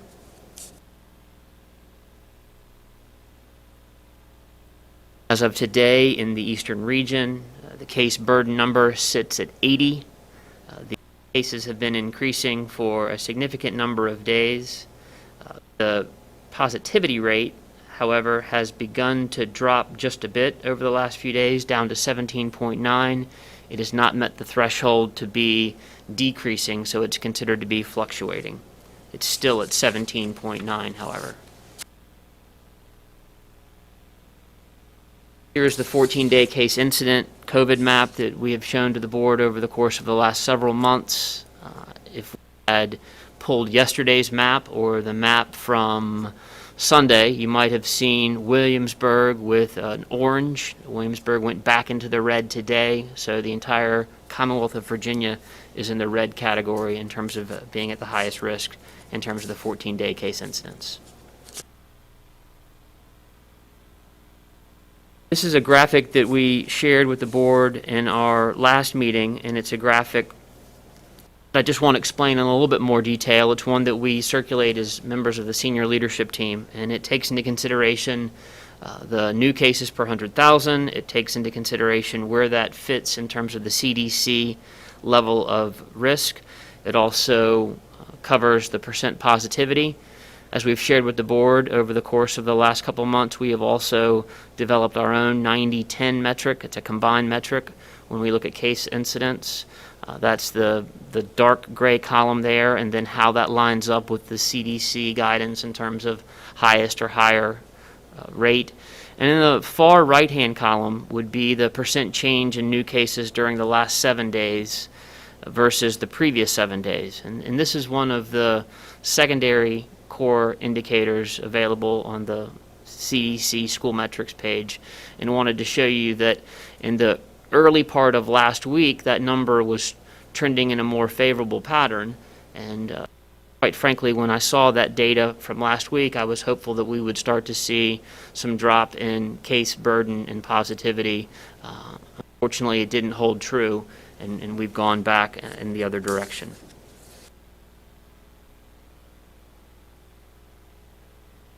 Of the guiding principles that were released from VDOE and VDH, the idea of supporting in-person learning and prioritizing young learners and putting education first and focusing on prevention, all critical. The guidance also talks very specifically about a school division's capacity to successfully implement mitigation strategies and/or the level of school impact and the local community disease data. We have and will continue to consider our community needs. And as Dr. Herron mentioned, we feel pretty confident about our health safety teams and the mitigation fidelity with the 4 mitigation strategies on the left: cleaning and disinfection, face coverings, social distancing, and hygiene. Contact tracing is our greatest concern and remains our greatest concern when it comes to our ability to meet all 5 of the mitigation strategies. That said, we need to continue to work together on how to best conduct contact tracing within our schools, and we'll continue to explore that with our Health Action Advisory Group. As a reminder, Dr. Herron shared a little bit earlier our updated timeline, and it would be our goal to position ourselves to return our most vulnerable students in the special education setting, as well as English language learners and students in pre-K 3 back to the building beginning Tuesday, February 16th. Monday, the 22nd, grades 4, 5, 6, 9, grades 4, 5, 6, and 12. March 1st, grades 7, 9, and 11. And then on March 8th, grade 8 and 10. This time, we would be happy to address and answer any questions from the board. Dr. Worley, I'm sure, is still with us on Zoom. Dr. Dolan, Dr. Powell, myself are here as well. Questions from board members?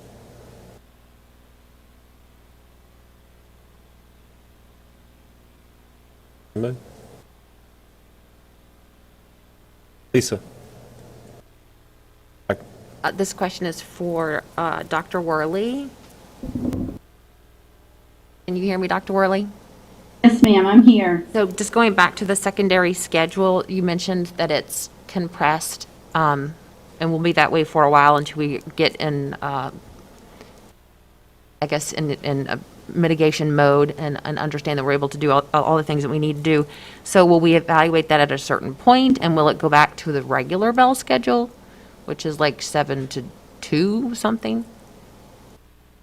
So I know you're asking a question about the schedule, but I couldn't quite hear what it was. I'm sorry, it was breaking up. So I'll mention it again. So you mentioned that the bell schedule is compressed, so it's 7 to 12:30-ish, but that will be for a short period of time. So at what point do we reevaluate that? And when you said we'll go back to the regular schedule, is that the traditional schedule of 7:20 to 2-ish? Yes, ma'am. Our plan is to do that as soon as possible. We'd like to get every grade level in the building and begin communicating that once we have students in the building, but it will be soon. We don't imagine that being much longer. I don't want to put a date on it, but an opportunity to get all the kids back is our plan. And we'll communicate that well ahead of time. Thank you. Mr. Dowell? Thank you, Mr. Chair, and thank you both for being here tonight and providing some answers to this challenge that we've been facing for quite a while, and really filling some gaps from some questions that we had back in August when you were here, Dr. Dolan. I appreciate that. So when I look at the third guideline of the 5 guidelines from VDOE, determine the level of community transmission, I guess maybe first I'll ask, can you broaden that statement? What exactly does that mean for us locally?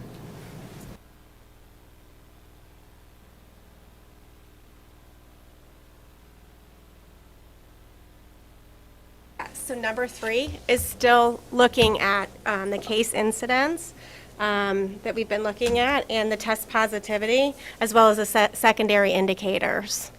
So hasn't changed. Yeah. And with that, and with the information that they have, and I don't mean to put you on the spot, but I'm curious, since you're here, if you can maybe help me understand, have they given us a better understanding of a benchmark for a community at 100,000 population? You know, what would that number look like, an ideal number for us to target where it's safe enough for our students to get back into school, where we can say this is our schools are our most safest places for mitigation strategies, so let's get them back in there with reasonable risk. So is there a target? I'm going to take that, Carrie. She answered that at one of our meetings. So I think the question that you're asking is, for the benchmarks that we showed, the areas that we're seeing is red, what's the number that we're trying to get to? Is that right? Essentially, yes. Thank you. Yeah, so I don't know a concrete number that we're supposed to be striving to reach. I don't know if Chris is thinking about something different, but what I do know is that we're really being encouraged to think broadly about beyond just that dashboard, or just looking at the case incidents, or just at the positivity. So the way I describe it when people ask me is that looking at the dashboard is great. It's kind of like looking out the peephole if you have one in your front door. But it gives you a very narrow view. So you look out the little peephole and you just see a little bit. There's a whole lot of other things going on. And so although it's good to know and good to keep our eye on, we also have to expand the definition and include more information in order to make a decision about how and when and who is returning to school. So currently, Mr. Dahl, obviously we've been operating under the less than 10% positivity and less than 200 number, the incidence rate. taking into consideration all of the things we've heard tonight, I don't think we can afford to wait till it goes right down to 200. And so because we realize that we can mitigate to compensate for the numbers to some extent. Do we have an exact number? No. But I really believe that we need to see it going down. We need to see the positivity going rate. We need to see the numbers on the way down rather than on the way up, which is where they are now. Yeah, absolutely. And I think what I've heard tonight is perhaps we don't have to wait as long, right? That benchmark of 10%, as you mentioned, doesn't have to be that same benchmark that we were looking at before, that target. And I think perhaps. The 10%, if you're beneath that, you are probably, your incidence rate, I'm guessing, is going to come down, Dr. Dolan. If you're beneath 10% positivity, it's going to affect the numbers, the incidence rate. Sorry, for some reason I'm having a hard time hearing. It's probably the Irish accent. If the positivity rate is under 10%, that should impact the incident rate. Yeah, we should see less new cases Right. when we have a decrease in positivity.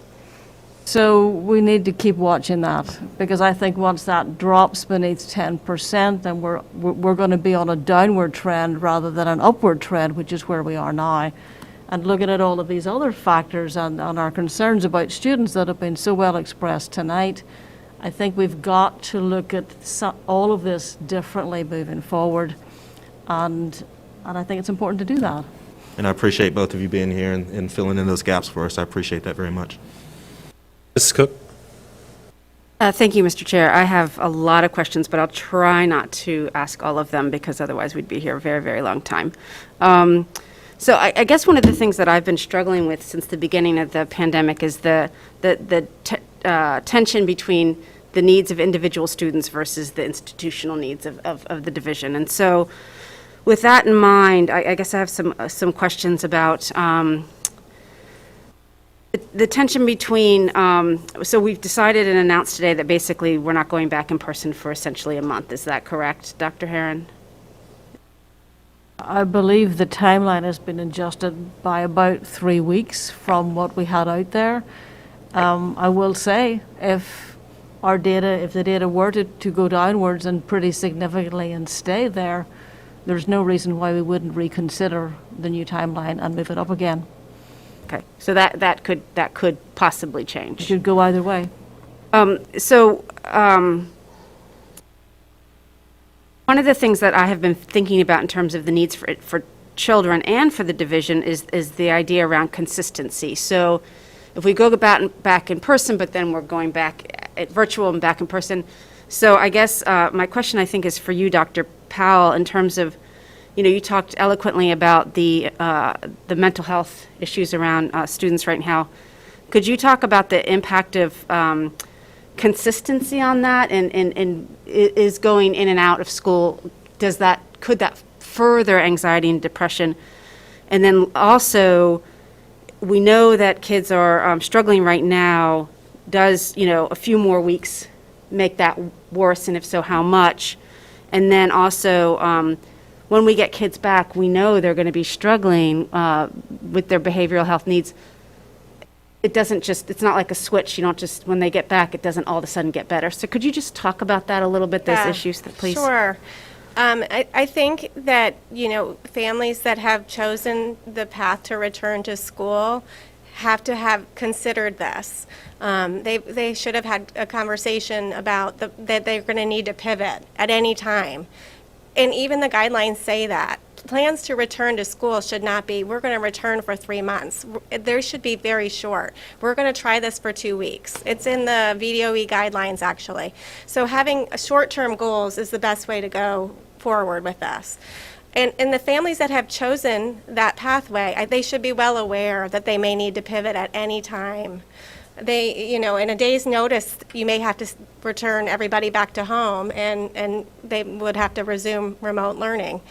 So I think from talking to patients at work, there are many families that have chosen to not go down that pathway. They don't want that inconsistency, and they thought about that, and they chose that. And so that's the right pathway for them. But there's others that are willing to go in, even if it's a week, even if they have to go home and then go back 3 weeks later. They're well aware, everybody's well aware of that. And everybody needs to remain flexible. And one of the biggest things that we can do, I think, is just provide excellent communication with families that there's a very good possibility that this is going to happen. Because it's all about communicating. So having short goals is better than long goals, and communicating that they need to be ready to make alternative plans on a day's notice is a real possibility with us because there's so many uncertainties. Now, in terms of waiting 3 weeks versus getting them back this week, I think if there's any prospect of them returning, they will be so happy even if it's like a month from now. We have so many kids. I saw a whole bunch today, every day. They just want to go back so badly that they're happy with even the news that it might be 3 weeks away, 4 weeks away. They just want to know that they'll get back before the end of the school year. So that's why it's really good to not give up on this and to kind of keep working towards this. You don't want to just throw in the towel and say we're done till next fall. We want to kind of keep trying at this and provide hope that we can eventually get back to school. And then your last question was? Will it just, it's not like flipping a switch in terms of mental health when Not kids at get all. back. So yeah, there's a lot of, this is really good. The American Academy of Pediatrics, at the same time they came out with this updated resource for reopening, also came up with an updated guidance on screening children that are going back to school for mental health disorders. And I can share that with you. It had things in it like considering hiring extra counselors, consider doing some screening with kids, be prepared. That is going to be a really serious issue for people coming back, and we really need to have a plan in place with that, with our counselors. I can share that resource again, and it's pretty well laid out through there, but they do say you've got to be prepared for this and have perhaps more hands on deck when they come back. Thank you.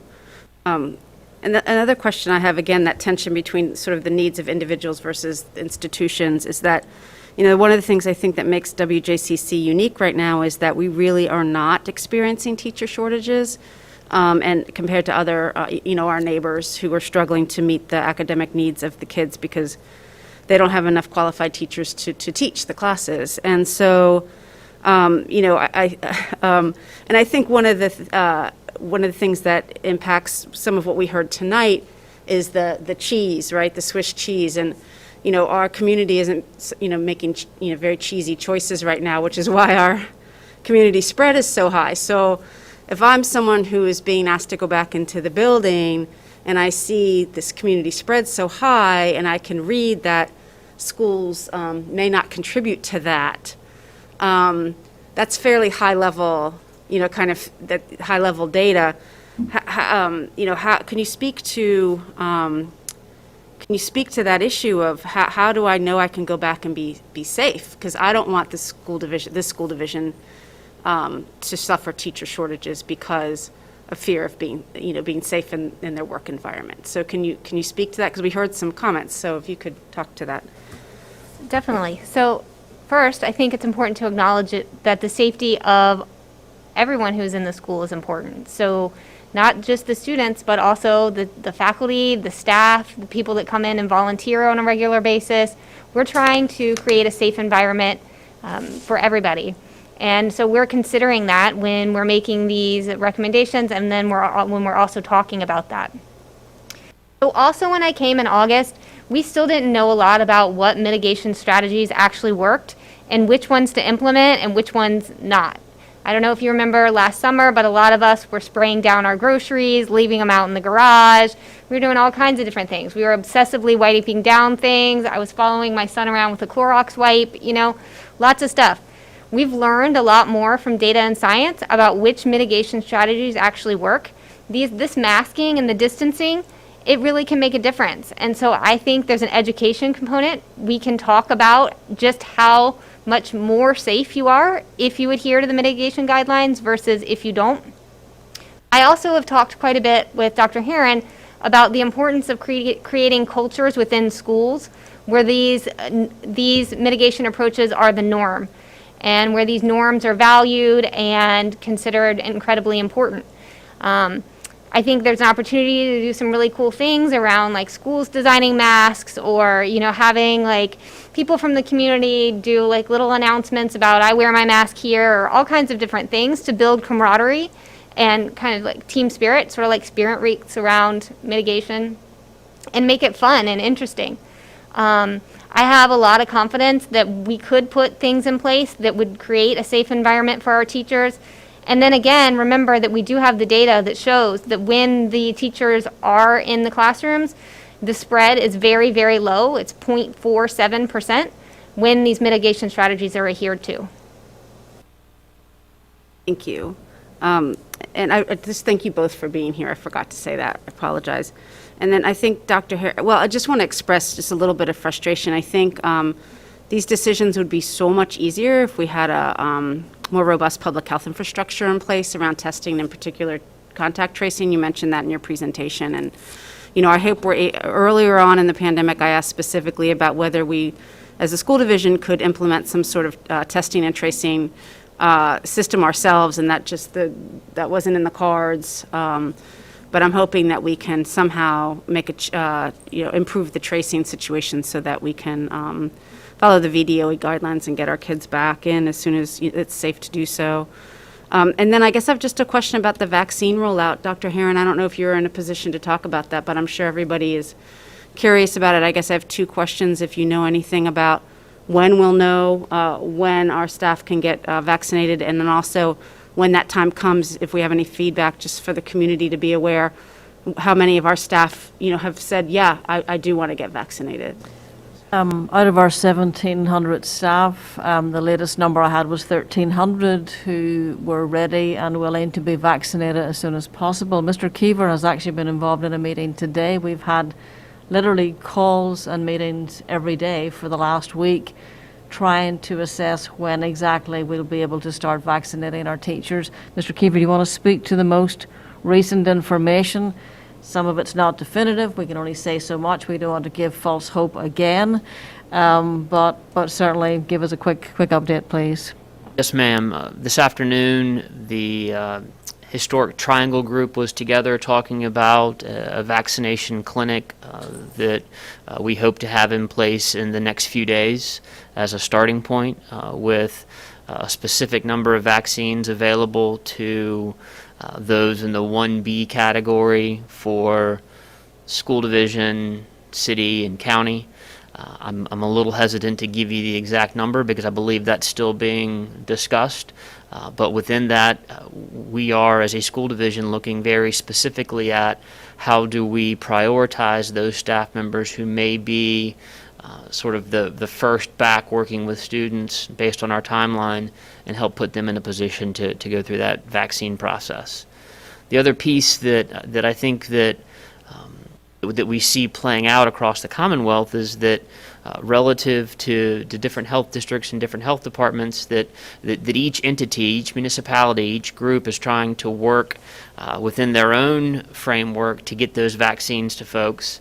And sometimes it feels a little bit competitive. And frankly, we would prefer for it to be less competitive and more collaborative as much as it can be. And we feel very good about our work right now with the James City County, York, and Williamsburg team. We're getting very close. If you'll notice, our timeline did change. There was a change in the students and teachers who would come back first, and that change reflects the potential number of vaccines we will get first. So on the first day back, we're looking at pre-K through 3 rather than 5, because we would want, the ideal would be to have teachers to at least have one vaccination before they get back in the classroom. And a lowering of the data as well, or a downward trend of the data. Thank you. Zombie? Yes. I feel to say thank you for our guest tonight as well, and wanted to say thank you, and just wanted to point out to the public, as Dr. Powell mentioned, not throwing in the towel. I think that our plan that we rolled out in August was always very clear that we would move and kind of progress and sometimes have to go back. And so I think we've tried to communicate that to families, and recognizing that they might have to pivot back and forth. I'm glad to see that our path that we have created, that we've been following since August, does work well with the new guidance. And so we've always recognized that we need to get our most vulnerable students in the buildings. And so, early on, even in August and September, we had our children with special needs in the buildings. We do recognize that it's our younger children that need to be in the schools. So I don't think ever at any point did we think we were going to throw the towel in. I think we've recognized that we're on this path and we have followed the data. And it is nice to know that we can expand that now. But to those in the community who've asked for us to have a plan, we have always had one. We've been moving along the path, and, we've moved backwards, but it looks like we are moving forward again. So we've had the plan, and we're not going to throw in the towel. Ms. Hummel? Thank you. Thanks very much for both of you being here and giving us this presentation.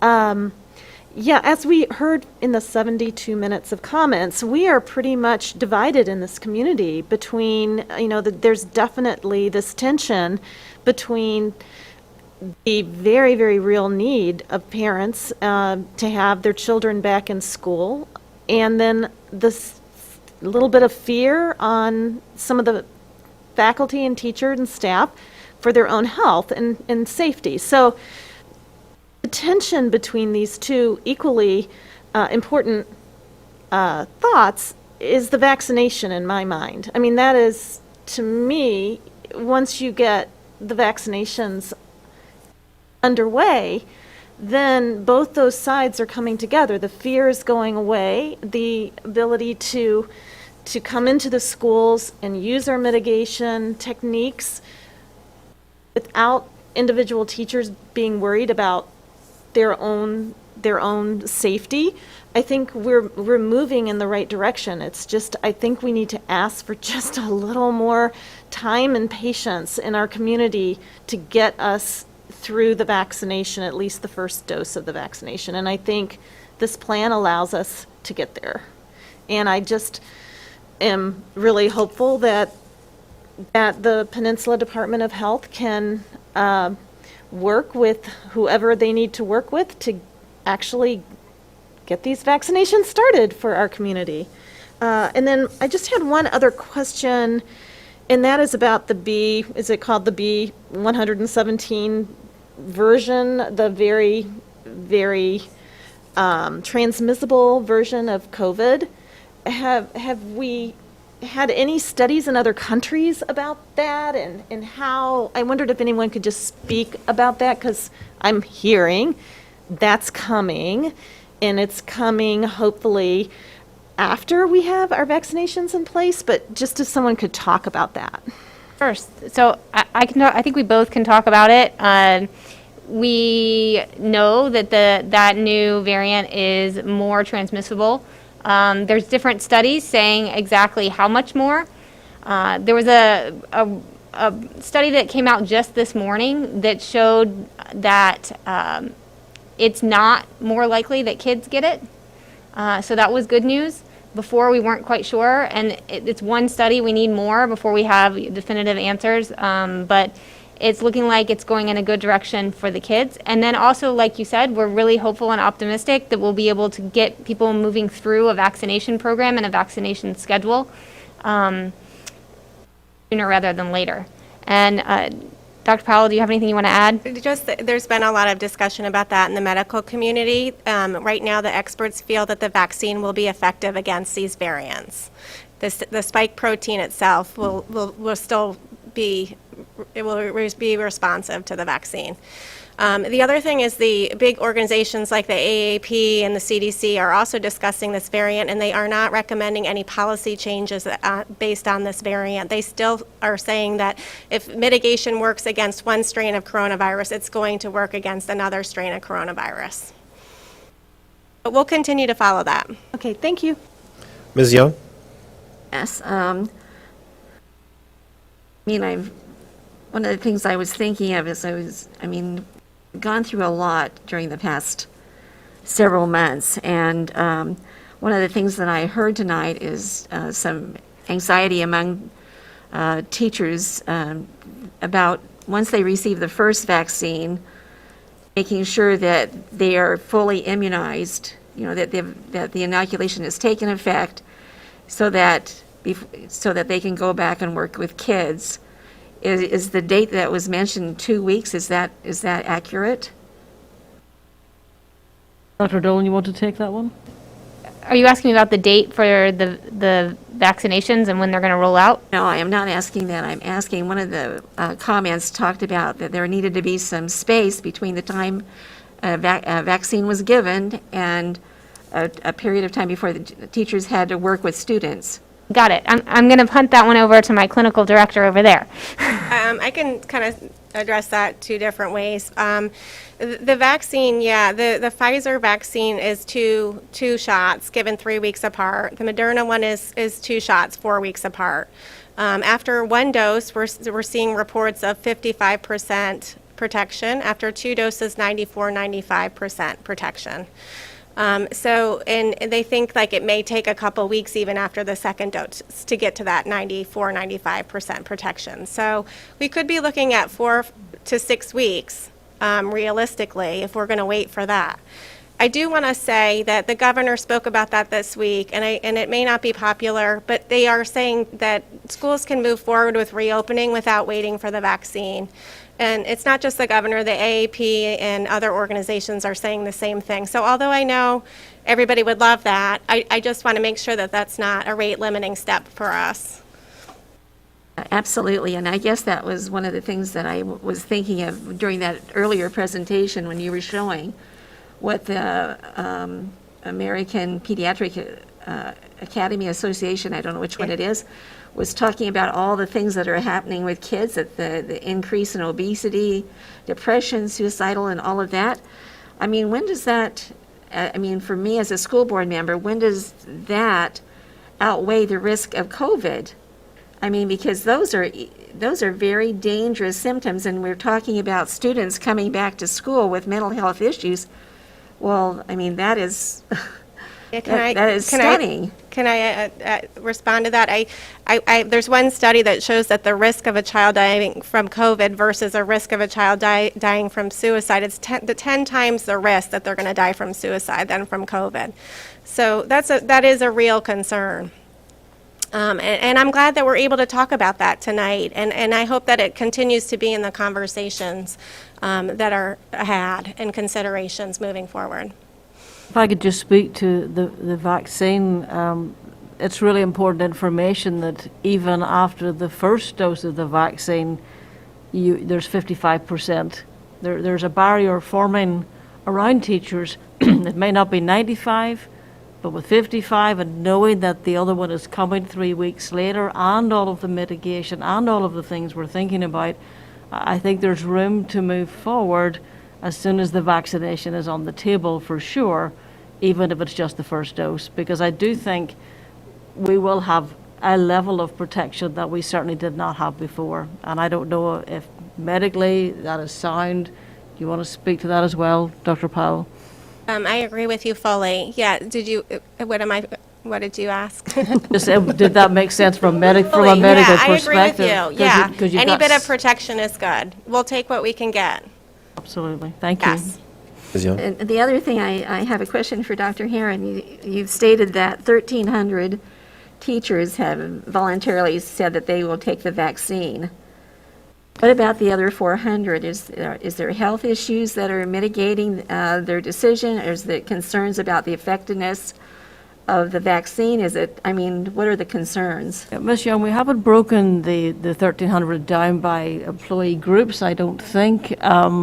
The 13 out of 1,700 is all employees, and I think some of the no's were actually on the operations side.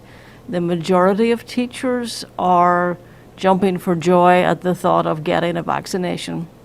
So happy to hear that. And there are obviously going to be a few that there's medical reasons why they can't take it, and I think we've got to make special circumstances for those in that position.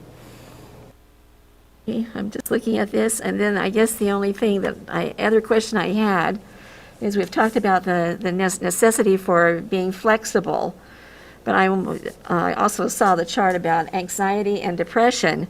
Does that inconsistency somewhat contribute to anxiety and depression of our students?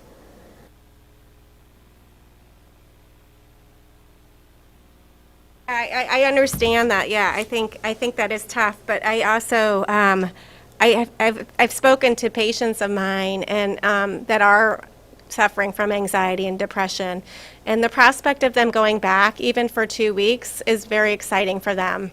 The shifting, I think, it's difficult, but I think everybody's well aware that that's a good possibility. So I don't think that's going to come to any surprise to them. And I don't think it's really going to make or break, their excitement about going back, even if it's very short term. Okay, I guess that kind of helped me. So the information that we received tonight, is that going to impact the opening of schools sooner? I think what we're trying to say tonight is that the data is still really important, and it is rising, and that's of great concern to us because we've been data-driven right through this whole process. But I think we've got to have a broader perspective and take more things into consideration in getting to the next steps, and we absolutely intend to get there. And so as we look at operational things, as we look at the imminence of the vaccine in our area, then all of those things are going to be important in getting us back to school. And we're certainly going to continue to work with our health team to look at how we can contact trace and close the gap on that piece of our mitigation strategy that really doesn't exist with the high numbers in our community, because the health department is unable to help us in that area right now. And I think we've talked about some ways we might be able to move forward with that. I don't know, Mr. Keever, if you want to talk about that a little bit. Well, I think we're exploring ways to utilize members of our current WJCC staff to serve in some type of capacity around some of the initial investigation pieces. And I think we need to be careful not to step into the role of the Peninsula Health Department, but I think that if we can expand beyond our nurses and some of our folks in buildings who are armed with asking the key and right questions about who you've had interactions with, et cetera, we can be in a good position. The other piece, Ms. Young, that I wanted to mention is that when we shared with the board back in early January this idea of the mitigation teams, that those groups started their work with a soft launch last week, visiting buildings and looking in on how are things going in buildings relative to those 4 key mitigation pieces, and that work will continue. And we feel like that puts us in a strong position to continue to build the culture of safety that Dr. Dolan talked about earlier this evening. Thank you, Mr. Keever. And at some point, are you going to share what those teams have discovered? We could. I think it's our preference to share that directly with the building principal and to look at that information as a leadership team, because it's about learning and developing that culture, and maybe we can, in some broad brushstrokes, share with the board as we get into the month of February or March some of those key items learned. Thank you, and thank you very much for being here tonight and sharing the information you have with us. It looks like things are progressing towards a more positive outcome than we expected, and I was especially happy to hear about that they think the vaccine will be work against the variants also. Thank you. Dr. Beers, do you have anything?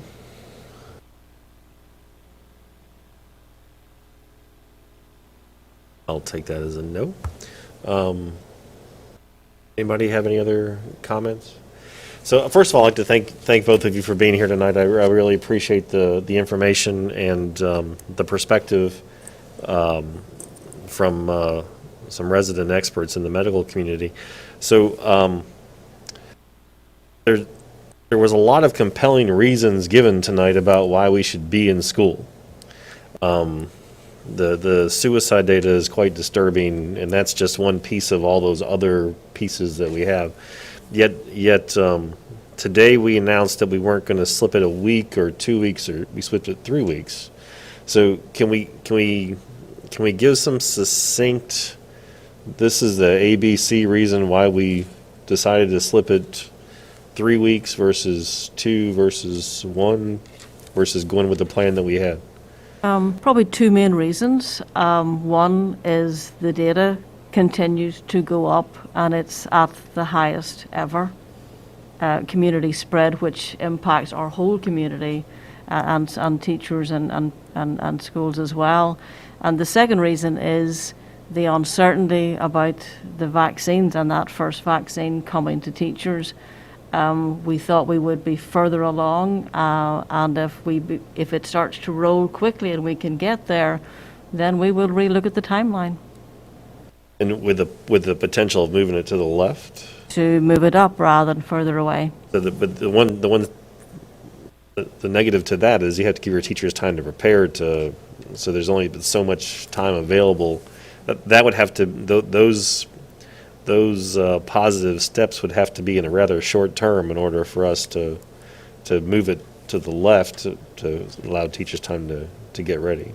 Absolutely. And the other piece that we haven't fully put in place yet is the contact tracing. And Mr. Keever mentioned what we can do internally. I think we're also having very preliminary conversations to see if we could actually pay paid staff to come on site who are trained by VDH and would be certified to do some of that for us. That's a lot to set up within a system, but we've got to maybe explore that possibility. True, and getting people trained by VDH to do contact tracing when VDH needs to be focusing on vaccine distribution is another piece. Now, the contact tracing, I mean, we can do a reasonable job of that in our schools. It's the rest of the time is that we would struggle with contact tracing. Is that part of our concern?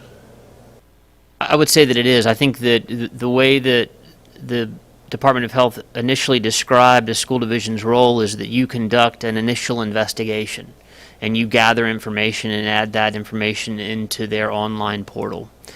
What I think we would like to be able to do, and we have utilized our nurses primarily in that role, but in order to really have a more robust tracing opportunity, we would need to have more staff trained in that and be prepared to go through that process.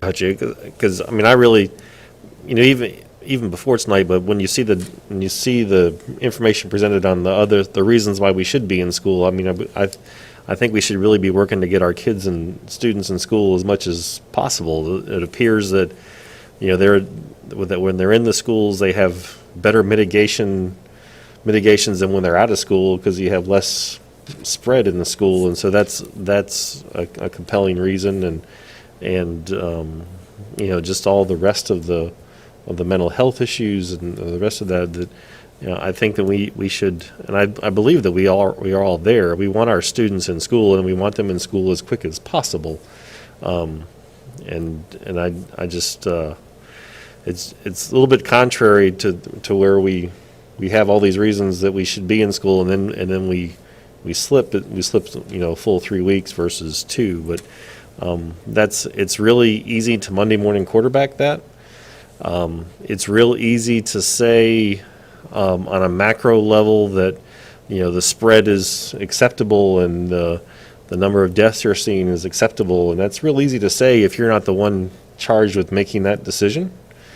On a macro level, that might be acceptable. On a micro level, if it's you or somebody who you know and love, and a teacher or a kid, that's not acceptable. And so there's a lot of strain on that decision, and I think we all feel it. I know that you guys as an administration feel it. There is not consensus in our community, as it could be told by the public comment tonight. There is not consensus across the Commonwealth because some schools, and private schools in particular, but there are some schools that are further down the path than where we are, and then there are some schools that have said that they're not going to be on the path that we're on. So there's no real consensus as to how to approach this entire thing, and I appreciate the medical studies, but it seems like I can find a medical study that can tell me anything I want it to. And that's some of that doesn't necessarily help the conversation, because you'll have people quoting one study or parts of a study and people quoting another parts of a study, and it's just, it doesn't necessarily help the decision path and doesn't help the conversation, so. Mr. Kelly, if I could make just one more quick point. Please. At some juncture last week, probably early last week, we believed that we would be able to start vaccinating as early as yesterday. And I think that as we go through this process as a group of school administrators working with the community, we are trying to make the absolute best decisions we can with the information we have in that very moment. And as timelines that we don't control change, it makes it very difficult for us to have a unified and consistent message that everybody in the community can embrace. And so just for the community this evening, we were really feeling good about beginning a vaccination process yesterday. And you heard me say tonight that we are close. So that's the dilemma that we face as we go through this. Yeah, I appreciate that we thought we were going to be vaccinating. We also, the numbers were awful green, and they were very highly green, and then they turned very highly red, and it got to the point where I'm not sure that I understand the math and how it can swing so disparately. But and that's throughout our society. I mean, I was talking today about someone who owns a restaurant, and they're having to close for COVID issues. Our library's closed for COVID issues. It's throughout our community and throughout our society. So I appreciate the gravity of the decision and how thoughtful you're being towards that decision. But it would be a lot easier if to our community spread if we weren't necessarily plateaued or going up, but that we were coming back down. If we could see a trend after the holidays where we're coming back down from community transmission, that would make our decisions a little more, I don't say easier, but would help inform our thinking a little bit better. So it's a tough decision. I know we all want to be in school. I know our teachers want to be in front of kids, but we all want it to be safe, and we want it to be done safely. So I appreciate that. Ms. Owenby? Yeah, thank you, Mr. Chair. If I could just speak to Mr. Keever's comments and then reiterate something that Ms. Cook said earlier. The ability for us to move our children back into the buildings safely does require a partnership with the medical community and with public health, and so that infrastructure is critical. And so not every community has that same public health infrastructure, and so I just want to point that out. So it does require a partnership, and lots of people, organizations in this community need support and resources, and they're not always in line at the same time to meet everyone's needs. So, but we are working in partnership, and some things aren't always in place like they should or could be. Anybody else have? The other question I had too is about substitutes. So we had, we have 38. Staff members who are quarantined. Is that somewhere between quarantined and positive, or that? Yes, sir. It could be. You could be quarantined based on being a close contact. Right. Or you could be quarantined because you're positive. Yes, sir. So, what would be our substitute strategy? Because not only you have people who are quarantined for COVID, but you're going to have people who are quarantined for colds and flu as well, which will also require substitutes. So how are we looking to plan ahead for that issue? One of the pieces that we've done at the elementary level is to work to hire a teacher assistant for each of our elementary buildings that could serve as a substitute and a stopgap method if we need that. We've also advertised for those positions at the middle school and high school level. But I will say that one of the the scenarios that we would look towards is similar to what we did in the fall in particular buildings when there were specific classroom-based concerns. And I think that we would want to approach this from the division perspective, from the school perspective, from the classroom perspective, and make operational decisions along that continuum based on the information that we have. So for instance, if it is a classroom exposure issue, that to me becomes different than potentially a school exposure issue. Sure. Okay, I just know we need to be thinking about the substitutes and how we're going to manage our way through that. So there were a lot of compelling reasons about why we should be getting kids into school, and I know that there's going to be you pushed it back yet again, and so how can we trust that that's going to be it? I think in this instance it becomes a little more solidified as we get closer to vaccinating teachers. It becomes a little more solidified as we get farther away from the holidays, and hopefully we see a downturn in cases. And so, can the dates change? Yes, they can. But I get the sense that we're becoming a little bit more solid in our thinking, and that 3 weeks gives us about as much of a solid as we can be. If we were to go to a week, and the case rates continue to where they are, we would, if we had just pushed 1 week, then we might feel the need to push it another week and then another week, but I feel that three is a pretty solid number, as well as we know it in this time of life that we are living in. So is that a fair contemplation, Mr. Dowell?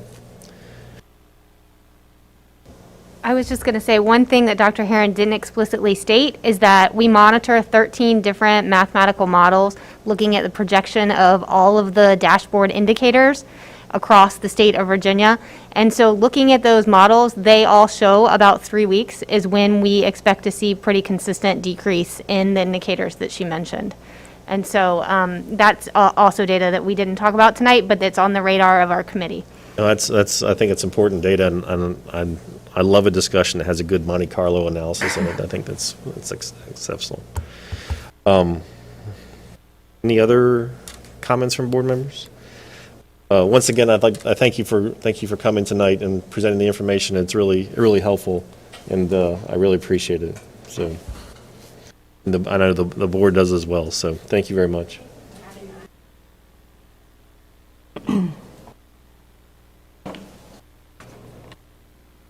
And I get to turn on my mouse again. So moving on to 9.01, financial report and monthly bills and payroll, December 2020. Is there a motion for approval? Mr. Chair, I move that we approve the financial report, monthly bills, and payroll for the month ended December 31st, 2020. Thank you, Mrs. Cook. Is there a second? Second. Is there any discussion? Just noted in there that we gave the city and the county some money. That's correct. If you have any specific questions, Ms. Ewing is here to answer them this evening. Nope, just wanted to say that. Thank you. A pleasure. You want to bring Ms. Ewing in? Thank you. Nope, I have no questions. So is there any other discussion?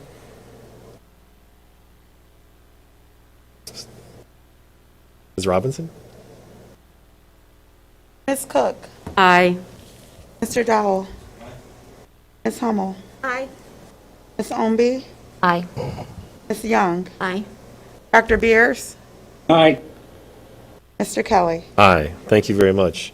9.02, adopt VSBA Code of Conduct for school board members. Is there a motion?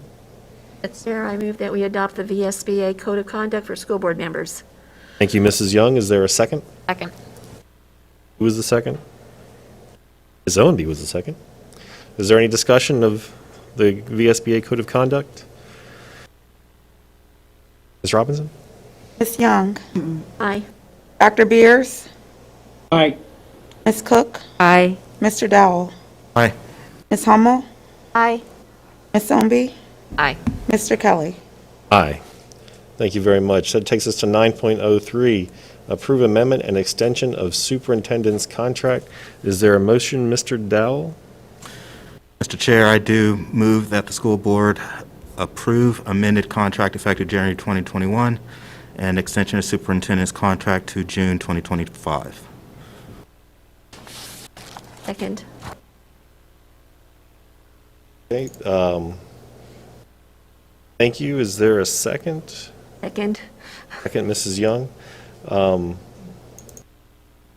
Mr. Dowell, can I ask you to read the full resolution? Yes, sir. It does say, whereas Olin Heron was appointed Division Superintendent of Schools for a term commencing July 1, 2018 and ending June 30th, 2022, and whereas Dr. Heron and the school board have agreed to enter into an amendment to the superintendent contract to increase the superintendent's annual salary to $220,000 effective January 1, 2021, and whereas Dr. Heron and the school board have agreed to enter into a new contract effective July 1, 2021, and whereas the school board wishes to appoint Dr. Heron as division superintendent for a new term commencing July 1, 2021 and ending June 30th, 2025 at a total annual salary of $220,000. Now therefore be it resolved that the school board and Dr. Heron agree that the current superintendent contract will become null and void effective July 1, 2021, and be it further resolved that Dr. Heron is appointed Division Superintendent of Schools for a new term commencing July 1, 2021 and ending June 30th, 2025, and be it further resolved that the chairman and the clerk are authorized to execute an amendment to the superintendent contract to be effective immediately and a new employment agreement with Dr. Heron to be effective July 1, 2021, affecting these changes. Thank you, Mr. Dowell. Is there any comments from board members regarding this resolution and this motion? Ms. Cook? Thank you, Mr. Chair. I just would like to say that I enthusiastically support this motion and the resolution and everything stated in it. We are lucky to have Dr. Heron and her leadership. We have benefited from her leadership and her financial stewardship and her remarkable sense of humor and wonderful accent and her commitment and movement towards equity and her focus on excellence. And I think tonight's presentation about Return to Learn was evidence of her willingness to share transparently with the public various points of view.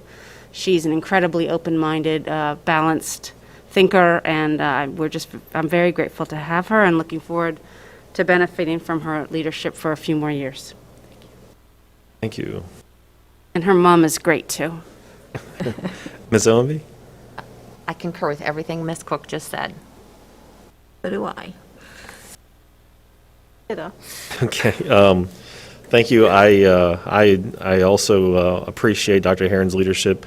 I'm not sure about how you would sign a contract extension now in these times through all the way through 2025, but I think the school division and our community and our students will certainly benefit, and I'm glad that we as a school board and she as a superintendent have made a commitment to be here through June of 2025. So I do appreciate that, and I'm very excited about having her here for that period of time.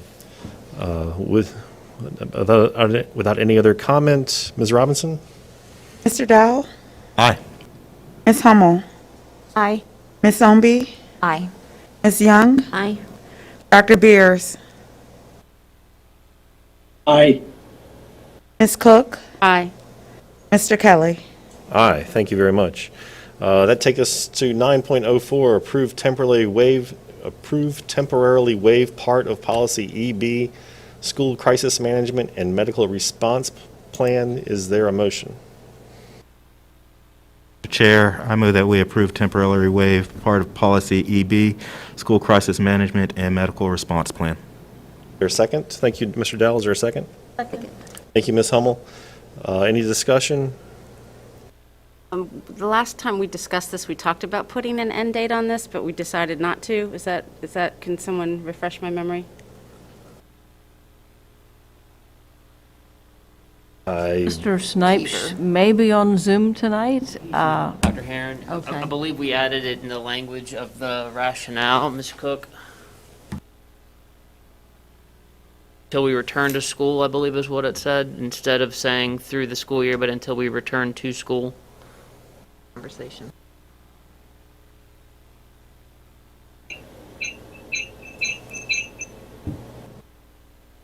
I'll pull it up right now, I'm sorry. I'm sorry, I'm not seeing that, but that doesn't mean it's not there, Mr. Kiever.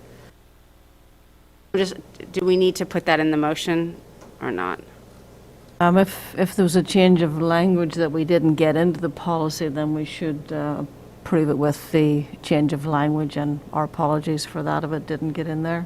Yeah, so we discussed this at the last school board meeting, and just so that the public who are listening in tonight, this is basically to the state requires fire drills and tornado drills, and that they be done monthly, and so obviously we cannot do that if we are not in the school buildings. So this is to waive that as allowed by state code due to the pandemic that we are in. The discussion we had last week was putting a qualifier as to when that would. The qualifier was added, I'm sorry, Mr. Kelly, the qualifier was added under the superintendent's recommendation, where it indicates that the superintendent recommends the board delay implementation until it is logistically feasible to conduct such drills and/or until in-person learning resumes, by putting it in the actual policy itself. Or in the motion, I think, because we don't want it in the policy, we want it in the motion, right? Correct. We were not suggesting that it go into the policy, but that it would be, I would assume then that you would want it as part of the motion that until in-person learning resumes. So if we could modify the motion and say that until it is logistically feasible to conduct such drills. Would you like me to modify that motion, Mr. Chair? And/or until in-person learning resumes. Sure, if you could state that. I move that we approve temporarily waive part of policy EB, school crisis management and medical response plan, until it is logistically feasible to conduct such drills. And/or until in-person learning resumes. Ms. Hummel, do you accept that modified motion? Yes. Okay. Thank you, Mrs. Cook. That was a good catch. Is there any other discussion? Hearing none, Ms. Robinson? Mr. Dowell? Aye. Ms. Hummel? Aye. Ms. Ownby? Aye. Ms. Young? Aye. Dr. Beers? Aye. Ms. Cook? Aye. Mr. Kelly? Aye, thank you very much. That takes us to 9.05, Adopt Program of Studies 2021-2022. Is there a motion to begin discussion? Mr. Chair, I move that we approve the adoption of the program of studies for 2021 and 2022. Thank you, Ms. Owenby. Is there a second? Second. Second, Mrs. Cook. Thank you. Is there any discussion? I just want to say I appreciate central office staff responding to SBQs and considering additions to that program of study for next year and how it could perhaps be more user-friendly. So thank you. Ms. Cook? Yeah, I just had a question about, a follow-up on a question that I asked earlier about pathway in math, about calculus A, B, and BC. Are those semester courses? Is that something that you guys can answer?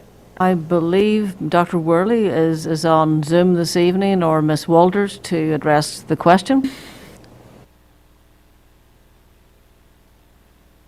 I hope they're still on Zoom this evening. Mr. Legwig is going to respond to the math question, and he's online now.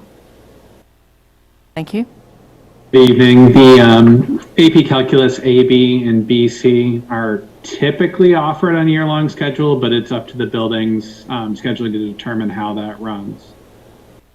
Thank you, Mr. Legowitz. I guess the reason I asked is my concern was with shifting to generally year-long, and I know that's not what this vote is about, but I wanted to understand the path through Calculus BC for students who are interested in going that far into their math career in high school, in addition to students who may be interested in finishing Calculus BC by the end of their junior year so that they can look at other options at the collegiate level for their senior year.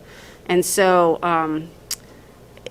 if that's not offered as a semester course, then it doesn't seem, if they're both year-long courses, it seems like that might be an issue. Typically, students do not take calculus AB and BC. They elect one of the two course offerings. And if students select either or of those two courses, they certainly can proceed on to a college level class in their senior year. Right, my understanding is, well, my observation has been that students take calculus AB and then BC. Generally, they take both, if they're interested in that level of math.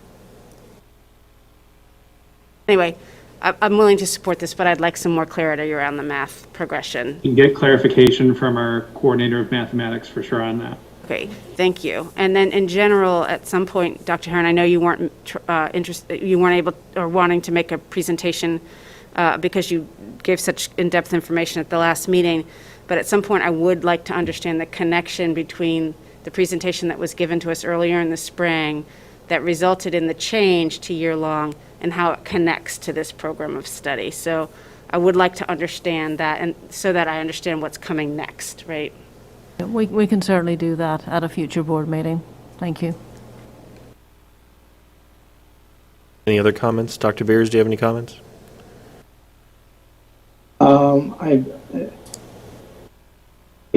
I guess I still have a question. I'm curious. I wasn't able to find. Okay, I've got it now.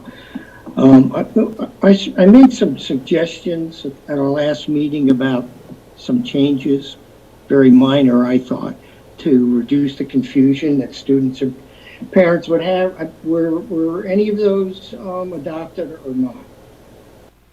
I'm talking about the semester, the year long, a couple of other ones, or is that still intact? Ms. Walters, Dr. Worley, could you address Dr. Beers' question, please? Yes, absolutely. Can you hear me? Need to speak up a little bit. Okay, sorry. We did not put back in course codes that indicated SB for semester-based. We left one course code for the course for schools to determine if the need was a semester-based or full-year course. So we did not re-enter that information. So in other words, you didn't take out, you didn't remove, as you were going to do, the word semester long or year long, or did you remove that? No, those were removed as presented in the last Correct. presentation. Okay, fine.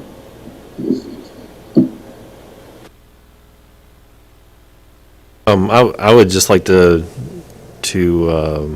jump off where Mrs. Cook was, and as far as understanding the connection between the spring and where we are now, and also kind of fold in lessons learned that we've had this year and experiences of our parents and students, and if we are, make sure that we want to continue to move in this direction, or if we want to do something a little bit different for next year. Ms. Owenby? Two things. One, just want to clarify and point out that the program of study, the way it is presented, classes can be semester or year-long, and so it's different from how instruction is delivered. So those are actually two different things. So I want to make that clear to the community that our voting tonight on the program of studies is separate and different from the decision to go to year-long. But then I also need to read a statement about the program of studies that I should have done at the beginning. I should have reminded you to do it at the Well, beginning. and I forgot. apologize See, for you're that. getting me back for all the times that I forgot to remind Who's you. our parliamentarian? Mr. Kelly forgot to remind me. So Was not- anyways, I acknowledge that I have personal interest in the WJCC school internship program that is outlined in the program of studies, because my husband owns Land Tech Resources, and we offer internship opportunities for our students, but I believe that I'm able to participate in the consideration of and vote on the program of studies in the public's best interest. I should have said that earlier. Thank you, Mrs. Owenby. Any other discussion? I just want to make a point about equity, because we've heard that a lot in our comments tonight, and that with the offerings in the program of studies, for us all to keep in mind, whether it's with technology with the OWL, that some of our high schools that might not have the interest level to make a certain class, we really need to make sure that there's a concerted effort, that we're not taking choice away from our students because a class might not make in a particular school. So just wanted to keep equity for that on our minds when we approve this. And the lessons we've learned in this times with our virtuals, and that if we can offer across multiple schools. Ms. Cook? And I'd just like to build on what Ms. Ownby said, and you are absolutely right that the program of study is different than how it's delivered, and whether it's year-long or semester. But it does impact how students select classes, right? So they are different but intertwined, and they Most definitely impact student choices dramatically. Okay. Ms. Robinson? Ms. Ownby? Aye. Ms. Young? Aye. Dr. Beers? No. Ms. Cook? Aye. Mr. Dowell? Ms. Hummel? Aye. Mr. Kelly? Aye. Thank you. That takes us to board members' comments. 10.01, Mrs. Ownby. Thank you, Mr. Chair.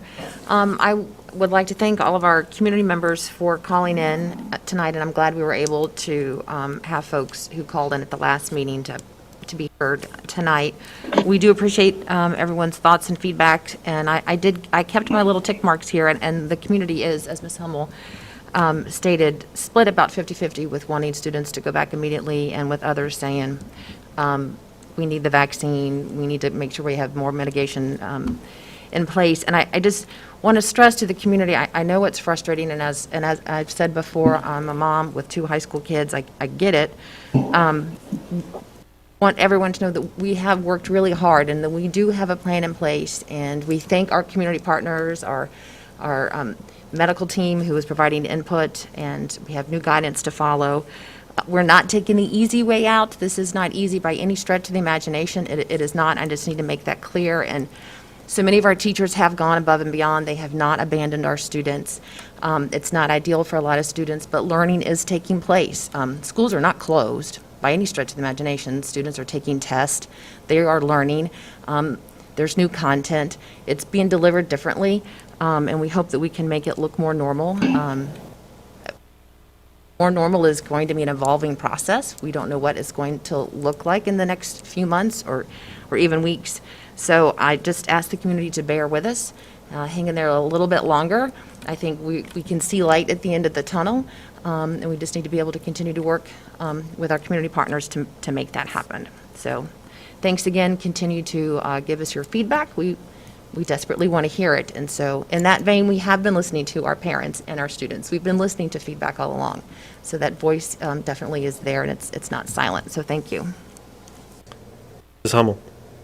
Pretty much the same thing that Ms. Ownby said. I just would ask our community to realize that we are somewhat divided, and to give us a little bit of patience, and also I ask for a little bit of civility with our community to respect each other's positions and respect our administration and respect all of us. We're not on this board for the Purell and the water bottles. I mean, we're on this board because we believe in public education, we want our kids in school, and we want the best for everyone. So assume positive intent by this board and give us just a few more weeks to get this vaccination underway. And I'm looking forward to a much better end of February than end of January. Thank you, Ms. Hummel. Ms. Young? I just concur with my fellow school board members. I've talked enough tonight, so just want to thank our people for coming tonight and talking to us, and thank Hummel and Ms. Ownsby for their comments. So thank Dr. Beers? A couple of things. I share the frustration that I know many parents feel about COVID-19, and I'll feel much better when the Hampton Roads Health Department gets their collective acts together and get those viruses out. I find it incredible that we have 800,000 in Virginia, and most of those haven't been given out. And I think once we have a sufficient number of people vaccinated, including those over 74, I'm sorry, I don't mean to include myself, but that is a rather significant benchmark, I think, for the health of our staff, our teachers, and also our students. And the only reason, because I certainly don't want to get into the weeds when it comes to curriculum, the only reason I voted no against that is I still believe that it's going to reduce the flexibility that students have in making choices about courses in the future. But other than that, and I fully support the superintendent, I do think it's unfortunate that that the general public is dealing with major financial issues, but I would certainly point out that our superintendent has done an incredible job, and that needs to be recognized in a monetary way, and I fully do support. And I think I'm optimistic that with a month, 2 months, if we get more of those vaccines out, that I don't think we'll ever feel that things are going back totally to normal, but I think we'll be a little more comfortable when we get to that point. Thank you, Dr. Beers. Ms. Cook? Thank you, Mr. Chair. I just wanted to thank Dr. Herron for agreeing to stay with us for a few more years. We're very grateful and appreciate your steadfast leadership, particularly through this pandemic, and I think you've done an exceptional job, and appreciate every decision that you've made, because I know it's in the best interest of the children, and I know that's where you are always coming from, so thank you for that. I also wanted to thank staff for pivoting about the logistics for tonight's meeting and keeping us safe. And then, I just want to follow up on what everyone has said about sort of our divided community. And, this is one of the, although we did suffer enrollment declines this year because of the pandemic, and in part our response to it. I acknowledge that. I think we know before that we were one of the few divisions in the state that was growing. And it was growing because many parents had a great deal of faith in this division, and they moved here so that their kids could attend here. And so just for those of you who are opposed to the decisions that we've been making so far, I just ask you to please focus on the faith that you had in this division prior to that. I realize the decisions that have been made have shaken your faith, and I'm sorry for that. It's not because we don't agree with you or think that your points are valid, but these decisions are hard, and the ones that Dr. Herron and her team have made, I think, are right on track and data-driven and logical. So I continue to support them and just ask everybody to, hang out a little bit longer, and we'll get out on the other side of this thing together. Thank you, Ms. Cook. Mr. Dowell? Thank you, Mr. Chair. It was kind of a head turner of a meeting for me, hearing from our guests, our expert professionals in the medical field, and we get emails, and I have conversations about this division's doing this, that division's doing that. And after what we heard tonight, I'm even more grateful for the strategy and the commitment to the strategy and the pathways forward for our schools that Dr. Herron and her staff have put together and that we've been able to stay on. I think that it was, for me, incredibly encouraging to hear that being in school has a health benefit. Before, what we were hearing from our parents and colleagues in the community was that there's a benefit to being in school, and it wasn't necessarily honed in on the health side of it. There was a lot of health risk to it that we believed. And so knowing that there's a health benefit to it really changes things, I believe, going forward. But those numbers have to come down so that we're not just stacking risk upon risk. And I think that's another thing I heard tonight. So I'm really encouraged, greatly encouraged by what the professionals brought to us tonight. It's unfortunate that it is so many months after the fact. You know, there were gaps that we didn't get answered in August, and we're here knocking on February, and now we're hearing that, you know what, it's better off that our students are taking these health COVID mitigations seriously, and that they're doing it in the classroom, and that teachers are making sure that it's being taken seriously, and custodians. So it was encouraging for me.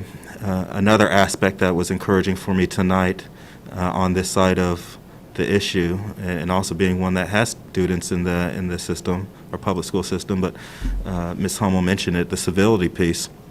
You know, I think that really rang true in the public comments that we heard tonight.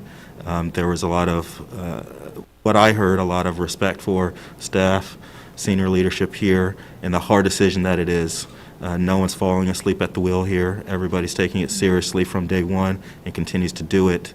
We saw that outside 2 weeks ago, and even today with those that wanted to meet us and talk with us about the path forward, getting our kids in school. A lot of civility in the air, and I appreciate that. I know that there's a lot of frustration and angst about it too, and I get that.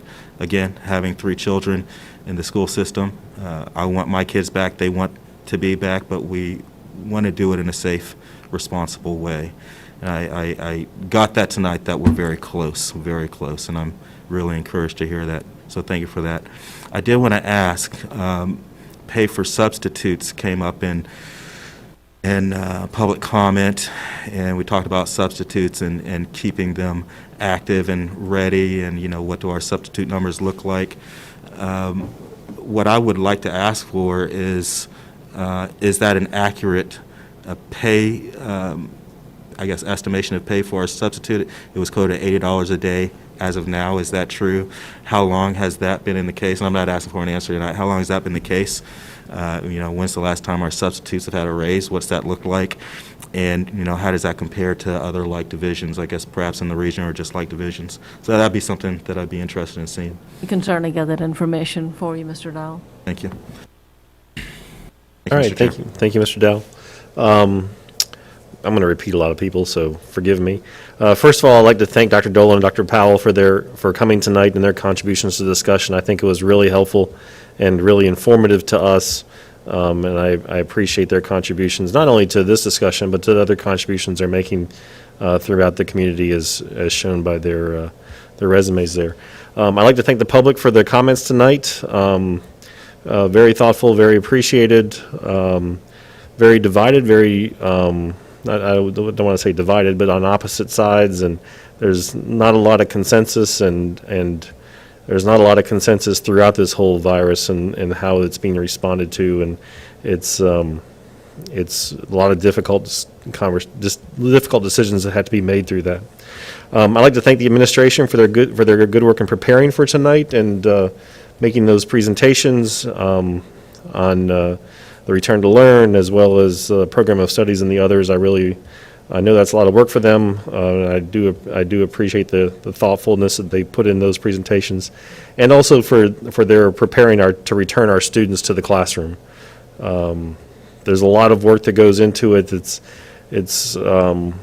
the big decisions seem easy, but then the devil's in the details, and there are an awful lot of details that have to be considered in doing this, and I appreciate the work that they're doing. You know, we as a board, as Mrs. Hummel said, we believe in education. We want students in school. We want students in the classroom. We believe in the benefits to not only being in the classroom, but being in the hallways and being at theater, in the theater plays and athletic contests and all of what school is. And, you know, we have certainly not abandoned anybody's children. We think about that all the time. You know, as she said, you know, we, as the school board and as the administration, we're making the best decisions that we can with the data that we have and the knowledge that we have. And, just understand that we're trying to get our kids back in school and trying to get them back there safely. And that is our ultimate goal. And I'd also like to thank the board tonight. This meeting's gone a little bit longer than most.